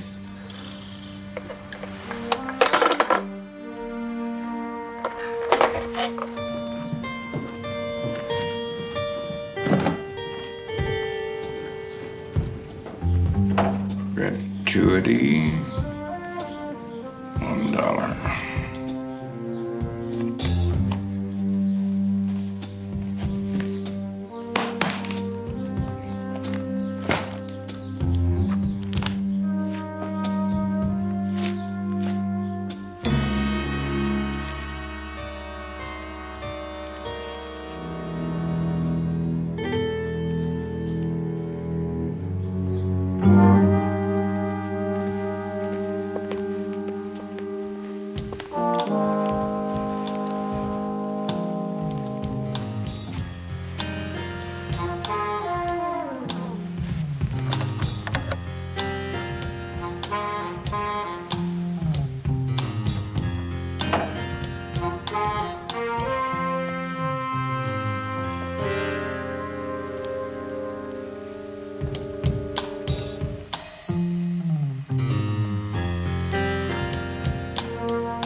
Harry's new novel is really fabulous. And I'm not just saying that.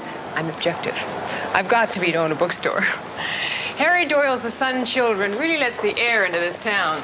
You mean you've read it before it's even finished? All that he's written. To about page 300, I think. Harry asks me to read his stuff. I guess I laugh in all the right places. Are you his editor then, Mr. Jones? No. I'm a private investigator hired by his publisher. Why? Find Harry and find out where's the rest of the book. A man your age, Mr. Jones? You're a new kind of private eye. That's a nice way of saying I'm an old kind of private eye. Miss Erdmore, to me, old age has always seemed to be 15 years older than I am. Hi, Nancy. Miriam wanted me to pick up that new Alan Watts book. Oh, I'm sorry I'm sold out, but I'll call her as soon as they come in. Say, maybe Craig can help you. He and Harry are old friends. Craig, this is Barnaby Jones from Los Angeles. Craig Woodridge. How do you do, Mr. Woodridge? Jones? Mr. Jones is a private investigator. He's looking for good old Harry Doyle. No kidding. Well, we all know how Harry likes to take off. You and Harry are old friends? Yeah. Went to high school together. Harry goes off on these trips of his alone, I take it. Oh, yeah. Harry marches to quite a different drummer. Suddenly he'll be driving up to Morro Bay to get a look at those sea otters or backpacking in the Sierras. Shoot, I gotta be going. I work. Say, we're having a little get-together early this evening. Lots of locals. Nancy, you'll be there, and Anita's. Why, could you join us, Mr. Jones? Maybe Harry will show up, or maybe somebody there might have seen him. Informal. That's very kind of you, Mr. Woodridge. I'll be looking forward to it. Good. See you, Nance. Bye. A little get-together. Command performance is more like it. You see, it's a ritual in Los Reyes that the last Thursday of every month is set aside for Anita Woodridge's party. She's Craig's great aunt. She receives in the twilight hours, and if you're Los Reyes society, you show up or drop dead. Very hospitable man, Mr. Woodridge. What does he do? Stocks and bonds, and he has this crazy routine about how hard he works. Don't you believe it? How come, if I may ask? Connections. His father-in-law got the partnership for him. Oh, that's Miriam's father. Hey, you pay attention, don't you? Miriam it is. Miriam Drake. And Miriam is not only a beauty, but she comes from just the right people. And there is nothing but money, money, money. Craig's marrying the local heiress is one of those stories everybody sort of knows and talks about. You see, Craig's aunt had a fortune, but she let it slip away. Now, Craig had always expected to live in luxury. But by the time he was out of school, the Woodridge money had run out. Thank you. And so had the Woodridge family line. Then Craig landed Miriam and saved the whole works. What's the matter? Outside of talking too much? Listen, I'm really worried about Harry. I wasn't before, but now you're here and you're looking for him. It's serious, isn't it? Oh, as Mr. Woodridge says, Harry's probably just out looking at otters. Miss Erdmore, unless you have other plans, I'd like to take you to the party tonight. I don't have a date, and if I did, I'd think about breaking it. That's very flattering. Where and what time? Anytime after 5 and right here. Fine. Listen, let me put you on hold. My secretary tells me there's a call from California. Yes, hello. Oh, hello, Mr. Jones. I'm in Los Reyes. Looks like your hunch might just turn out to be correct. As far as the people here know, Harry's just off on another one of his jaunts. But he must know we're waiting for those last pages. How many has he turned in so far? Just a minute.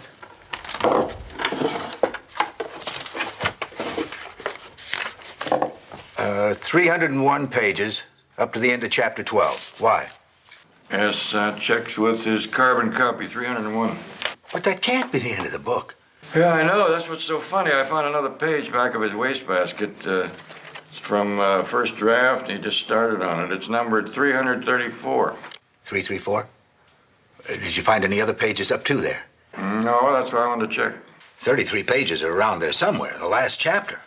Find them. Send them to me, airmail, special, registered. And call me. Yes, sir. I mean, find Harry, too, of course. Give him hell and tell him to call me. You got it? Now, excuse me. I'm talking to Washington.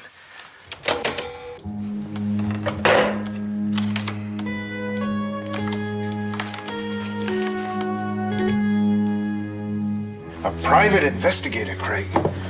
That's not good. Sneaking into Harry's room? You stop worrying, Roy. Earl knows around for a week. Earn his fee and live it up on his expenses. And he'll go away. What can he find out anyway? I'm playing the nice, friendly, rather dense rich guy for him. Showing him around the club. You think that's smart? Certainly it's smart. Throw him a few curves. I hope you know what you're doing. Yeah. Look at it this way, Roy. This doesn't work. We're just gonna have to go one step further.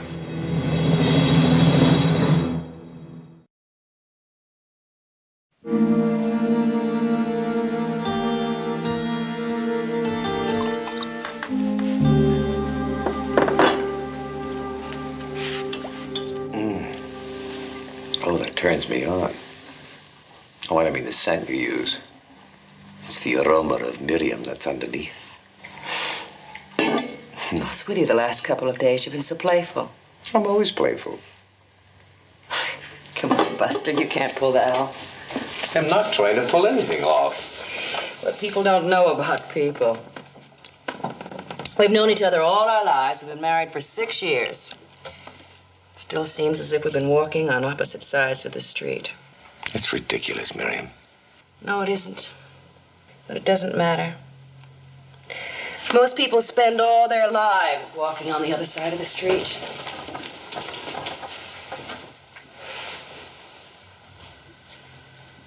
I'm sorry, Craig. Oh, don't ever be sorry.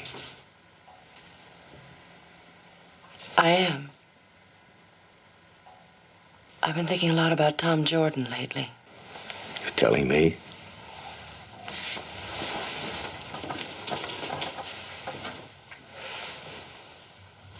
After all these years. I don't know. He just seems to be in my head, smiling that nutty smile of his. Miriam, please don't dwell on the past. I'm not dwelling on it. I like it. Maybe it's Harry Doyle. Coming back, stirring everything up. Talking about the good old days. Harry reminds me of Tom. Well, that's crazy. They're nothing alike. Tom was a lot bigger. He was 15 pounds heavier. Men see. Size, shape, and haircuts. Women see other things. You suppose Harry will be there tonight? How should I know? Probably out somewhere on a binge. No, Harry doesn't drink like that anymore. Well, maybe not. But you sure are lately. Mm-hmm. Do you mind?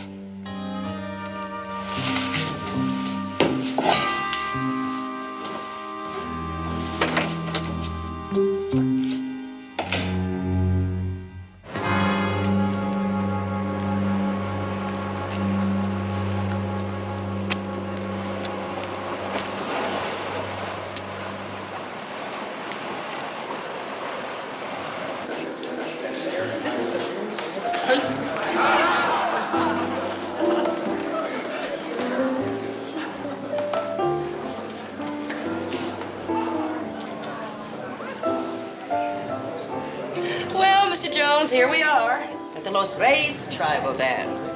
It's an ancient rite. That's a pretty good cross-section of the tribe here already. Mike, for instance. Now, Mike is our top polo player. Mucho machismo. But he has a secret. For a long time, no girl over 25 could bring Mike to those ecstatic heights he enjoys so much. Then they had to be 20. And now Mike needs his young girls in bunches. And over there, Mr. Jones, is Louise. The lady known as Lou has an insatiable appetite for lifeguards, beach boys, delivery boys. If you think that Nancy and I are just a couple of witchy gossips, everyone knows. Especially after what Harry did in his first book. Indirectly, of course. Seems to me nobody around here would mind too much if his new book was never printed.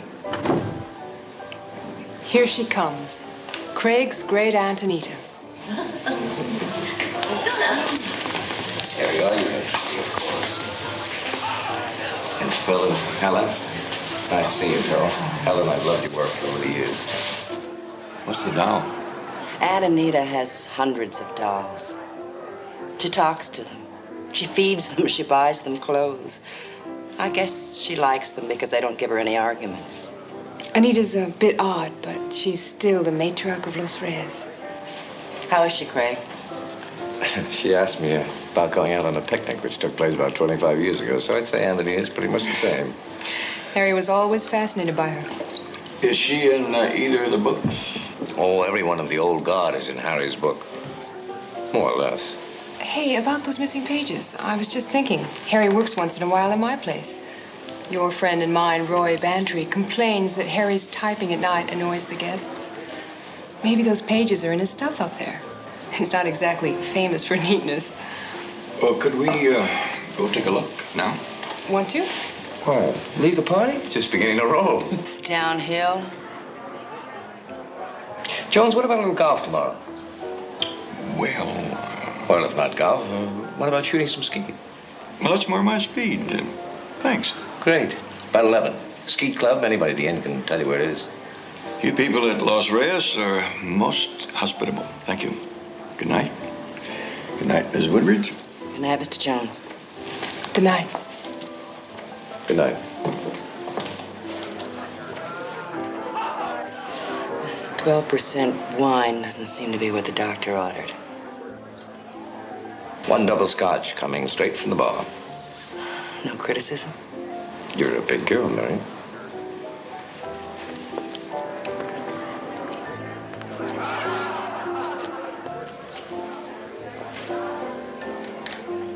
There can't be other pages. I keep tabs on that carbon in Doyle's room. You lean too hard on him about the noise.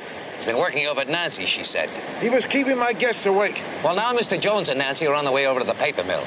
You follow them. It's getting dark in another half hour. And try and find out if they come up with something.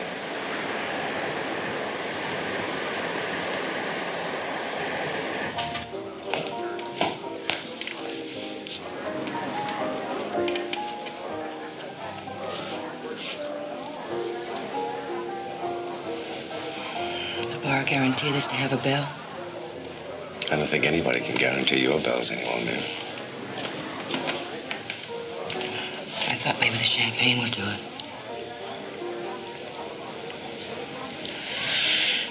It isn't really a bell. I don't know what it is.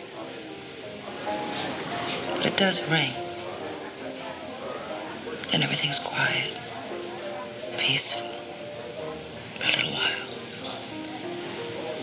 You know, I think your Aunt Anita maybe has the right idea. She always seems so happy somehow. You call that happy? You know when things went sour? When Tom Jordan drowned. Thanks a lot. That's when we got married. Sour. They've never really been sweet since. Have they, darling?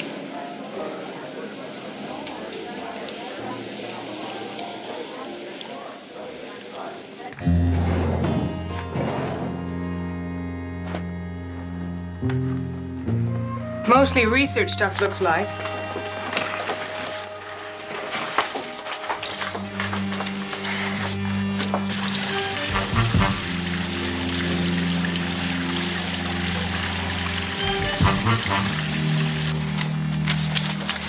More research stuff.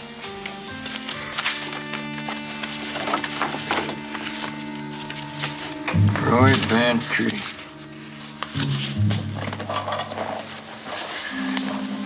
Who was first to reach the deep waters where Tom Jordan These are all about Tom Jordan's water skiing accident. Mm-hmm. He and Miriam were engaged, you know. Then about 6 months after he drowned, Miriam married Craig. Well, that looks like about everything, Barnaby. Yeah. Say, do you mind if I hold on to these for a day or so? Sure. And I'm sorry I wasn't any more help. Say, you're my date. Can I take you home? No, thanks. I've got a few things to do around here. But it was a nice date. Yeah. Me too.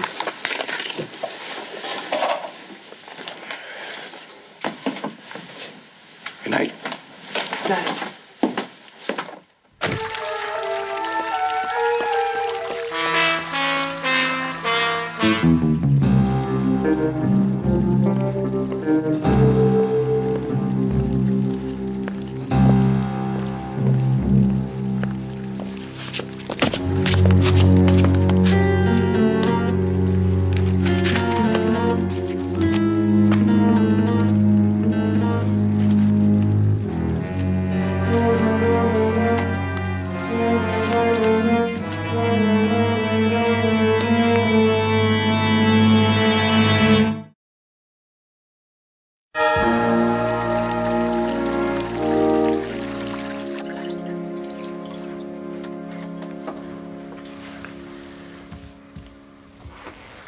But they took money, too.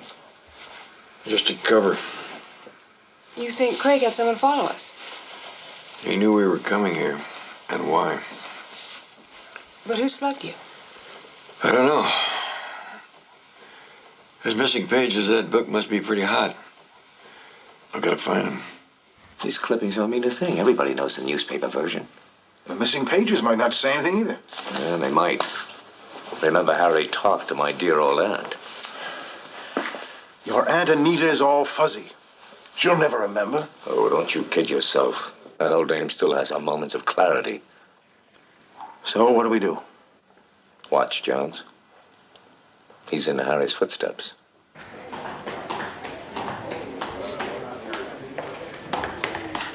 Ah, Mr. Bantry. I've been looking for you. Oh, what can I do for you, Mr. Jones? Oh, I wanted to tell you how much I'm enjoying your service. It's very personal.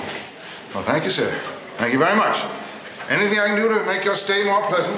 Well, yes, there is. Since you were the first on the scene when Tom Jordan was drowned. Oh, that was so long ago. Why are you interested? Well, it's part of the town history, practically, and I wanted to talk to an eyewitness. Well, let's see.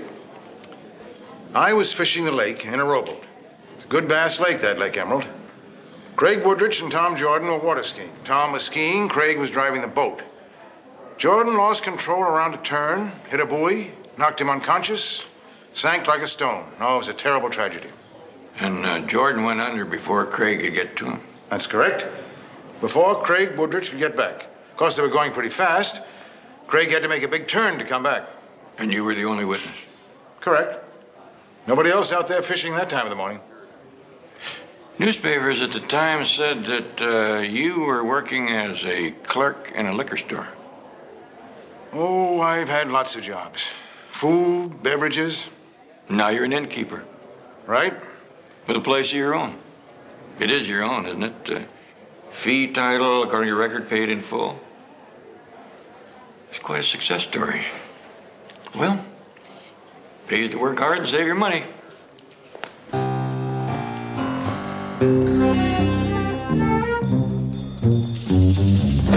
Craig's always late. I don't quite know how to say this. Last night, Nancy and I did a little bit of talking out of school. Thank you. Yes, I know how it is. Sometimes there's a lot to be said in a lady's favor, but the other's a lot more interesting. I wanted you to fill me in anyway. Not that I like to poke around in the past. Oh, I just got back from there. What can you tell me about the water skiing accident? Harry asked me all about that, too. Listen, where is that guy? Does anybody know? Not a clue? I didn't see it. I was taking a tennis lesson when it happened. And when Roy Bantry called from the dock for more help, we all rushed down. But it was too late. Craig was wonderful. He dived and dived trying to reach Tom. He nearly passed out. When they finally did grapple Tom's body, it was too late. I'm sorry to bring this up. It was just such a shock, you know. You know Tom and I were engaged. We were going to be married in a month. It was a shock for the whole town. And Anita more than anybody. Really? In lots of ways, she was closer to Tom and me than our own parents, even. She really took Tom's death badly. That's when she started staying in. Working on her doll collection. She didn't even leave the house when Craig and I were married. I may want to talk to her. You think it'll be all right? Sure. Well, good morning, Jones. Ready for a little shooting? Certainly, Mr. Woodridge. Raring to go. Good. What do I wish you to? Happy skeets? Let's go, huh?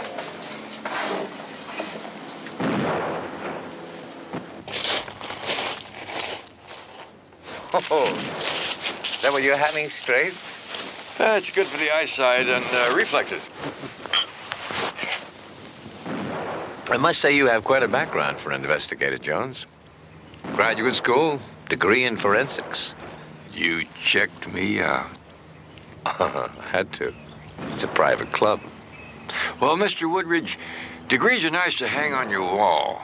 I'm glad I have mine, but I've always tried not to let book learning interfere with my education. Shall we get after these clay pigeons? That's what we're here for.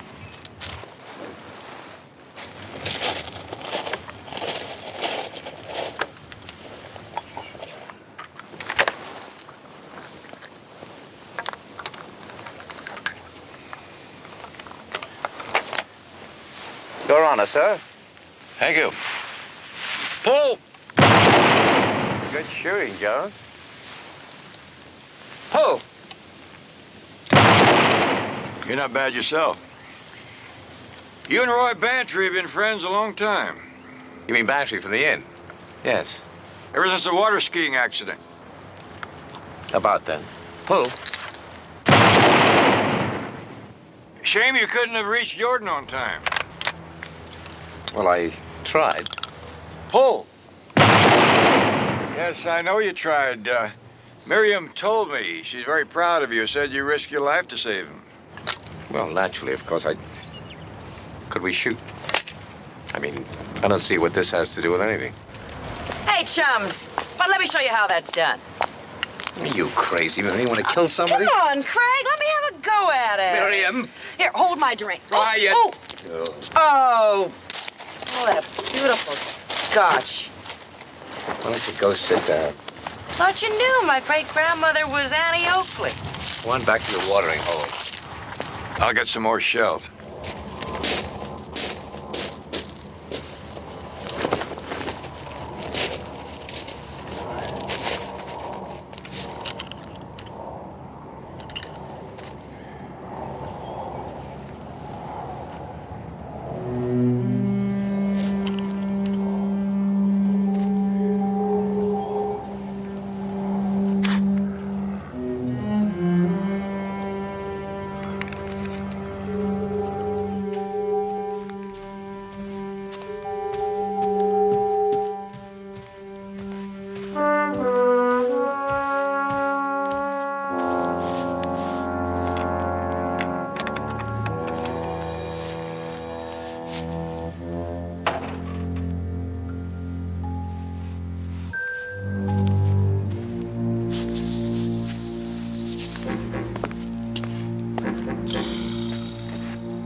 You really think you have something, huh?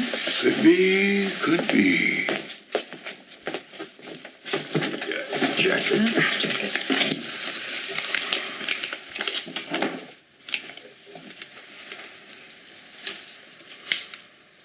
Human hair, oily. Scalp hair, the comb.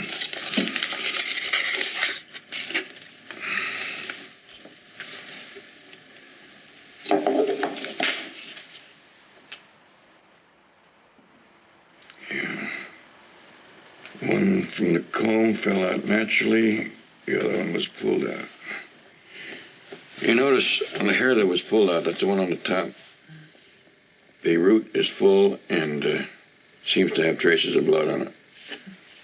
They look identical. Same diameter, similar medulla. Both hairs came from Harry Doyle, one from his comb, the other from the jacket of the suspect. Now, the third hair, the black one, that didn't come from Harry's comb. I found it on the lapel of Harry's jacket. Human hair.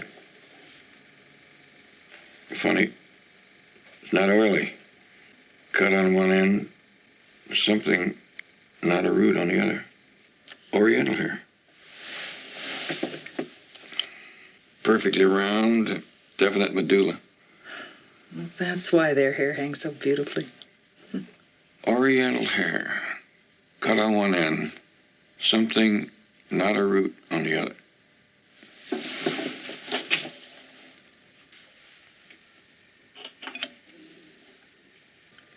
Glue. Doll's hair. But all this water skiing stuff and taking care of me, he's not just some old character you can file and forget. He's trouble, Craig. Where is he now? I don't know where he is every minute. I'm going out to my Aunt Anita's. You let me know as soon as he gets back to the inn. Craig, I have a business to run. Bantry, you do as I tell you to do. What is this with you and Roy Bantry? What's going on? There's nothing going on. Well, where are you going? Out. When will you be back? I have no idea. Are you going to look for Harry? I'm not really interested in Harry. Craig, where is he? How should I know? You get off my back about Harry. You do know. Why won't you tell me? Hello? Oh, Miriam. Is Craig there? No, he isn't. Has he left for his aunt's house yet? He didn't say. Oh. Well, thank you, Miriam. Goodbye. Goodbye.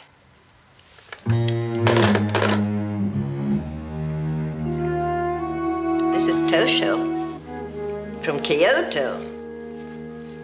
A favorite of mine, aren't you, Tosho? Harry Doyle must have liked Toshu, too. Oh, he likes all my little friends. You had a nice visit with Mr. Doyle. Oh, yes, it's so pleasant talking to him. He's so kind. He asked for my help. Oh? With what? He's a writer, you know, Mr. Doyle is. Oh, yes, a famous one. Well, then you helped him with his novel. Well, he said he was going to write about my friends. My real friends. Now, you come on over and let me introduce you. Girls, this is Mr. Jones. How do you do? That's Betty. That's Fran. That's Edith. And that's Susie. Mr. Jones is a friend of Mr. Doyle's. Do you remember the nice parties we had with Mr. Doyle?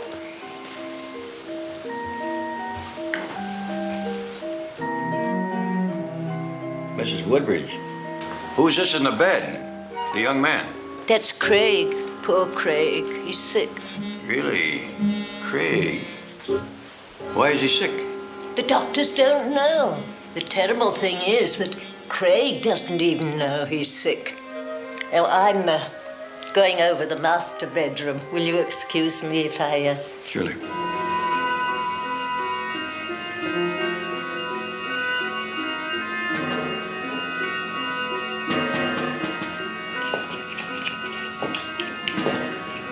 it said on the floor? Looks like a piece of manuscript paper. No, dear. That's a drop cloth to keep the paint from getting on the rug.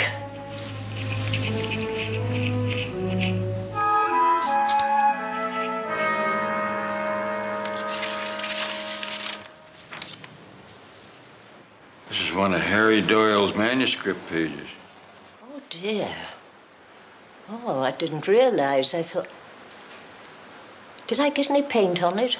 Yes, a little, but it doesn't matter. Do you have the rest of the pages? Yes. Mr. Doyle said he wanted to be perfectly sure about... It was somewhere here. Mr. Doyle and I are working on it. He was going to be back, Wednesday. Yes, next Wednesday.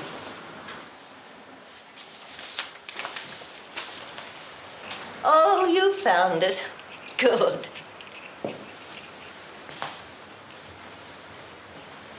Oh, do you mind if I read it? Why, of course not. It's beautifully written. Just make yourself at home.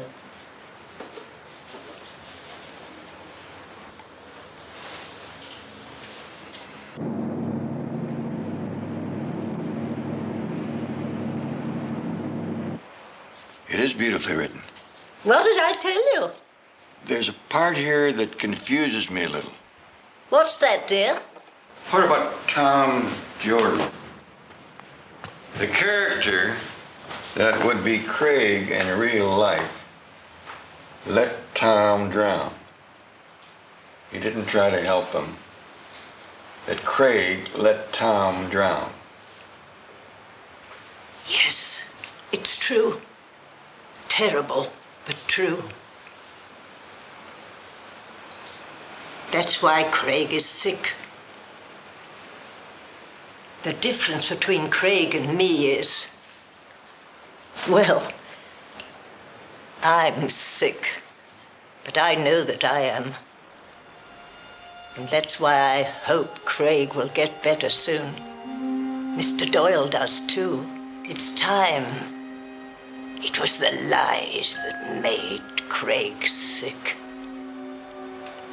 At first it seemed all right, but of course it never was. Craig came and told me, and we both kept the secret. But when lies have been buried too long, they fester, they rankle.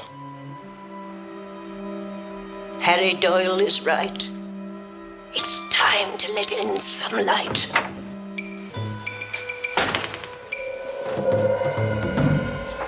Yes, but not now, Auntie. Mr. Jones and I are going to hunt some pheasants. Oh, wonderful. We haven't had any fresh game in such a long time. Good hunting. Yes, of course, you go on with what you're doing, Aunt. Oh, my, yes, I've got all this wallpapering to do. Of course.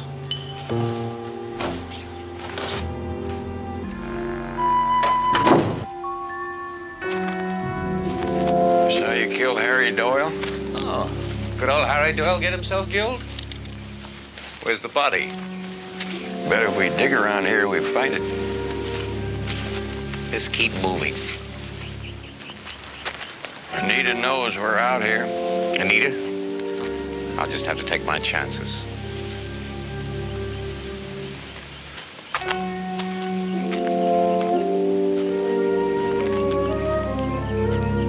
Right there.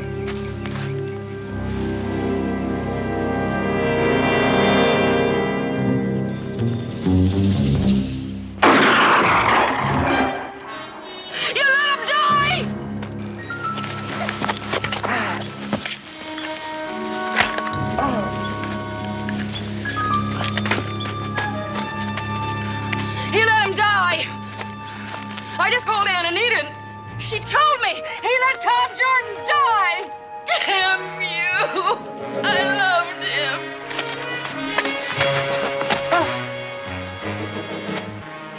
Shooting's all over now. That's sure a lousy way to get a novel written. Yep.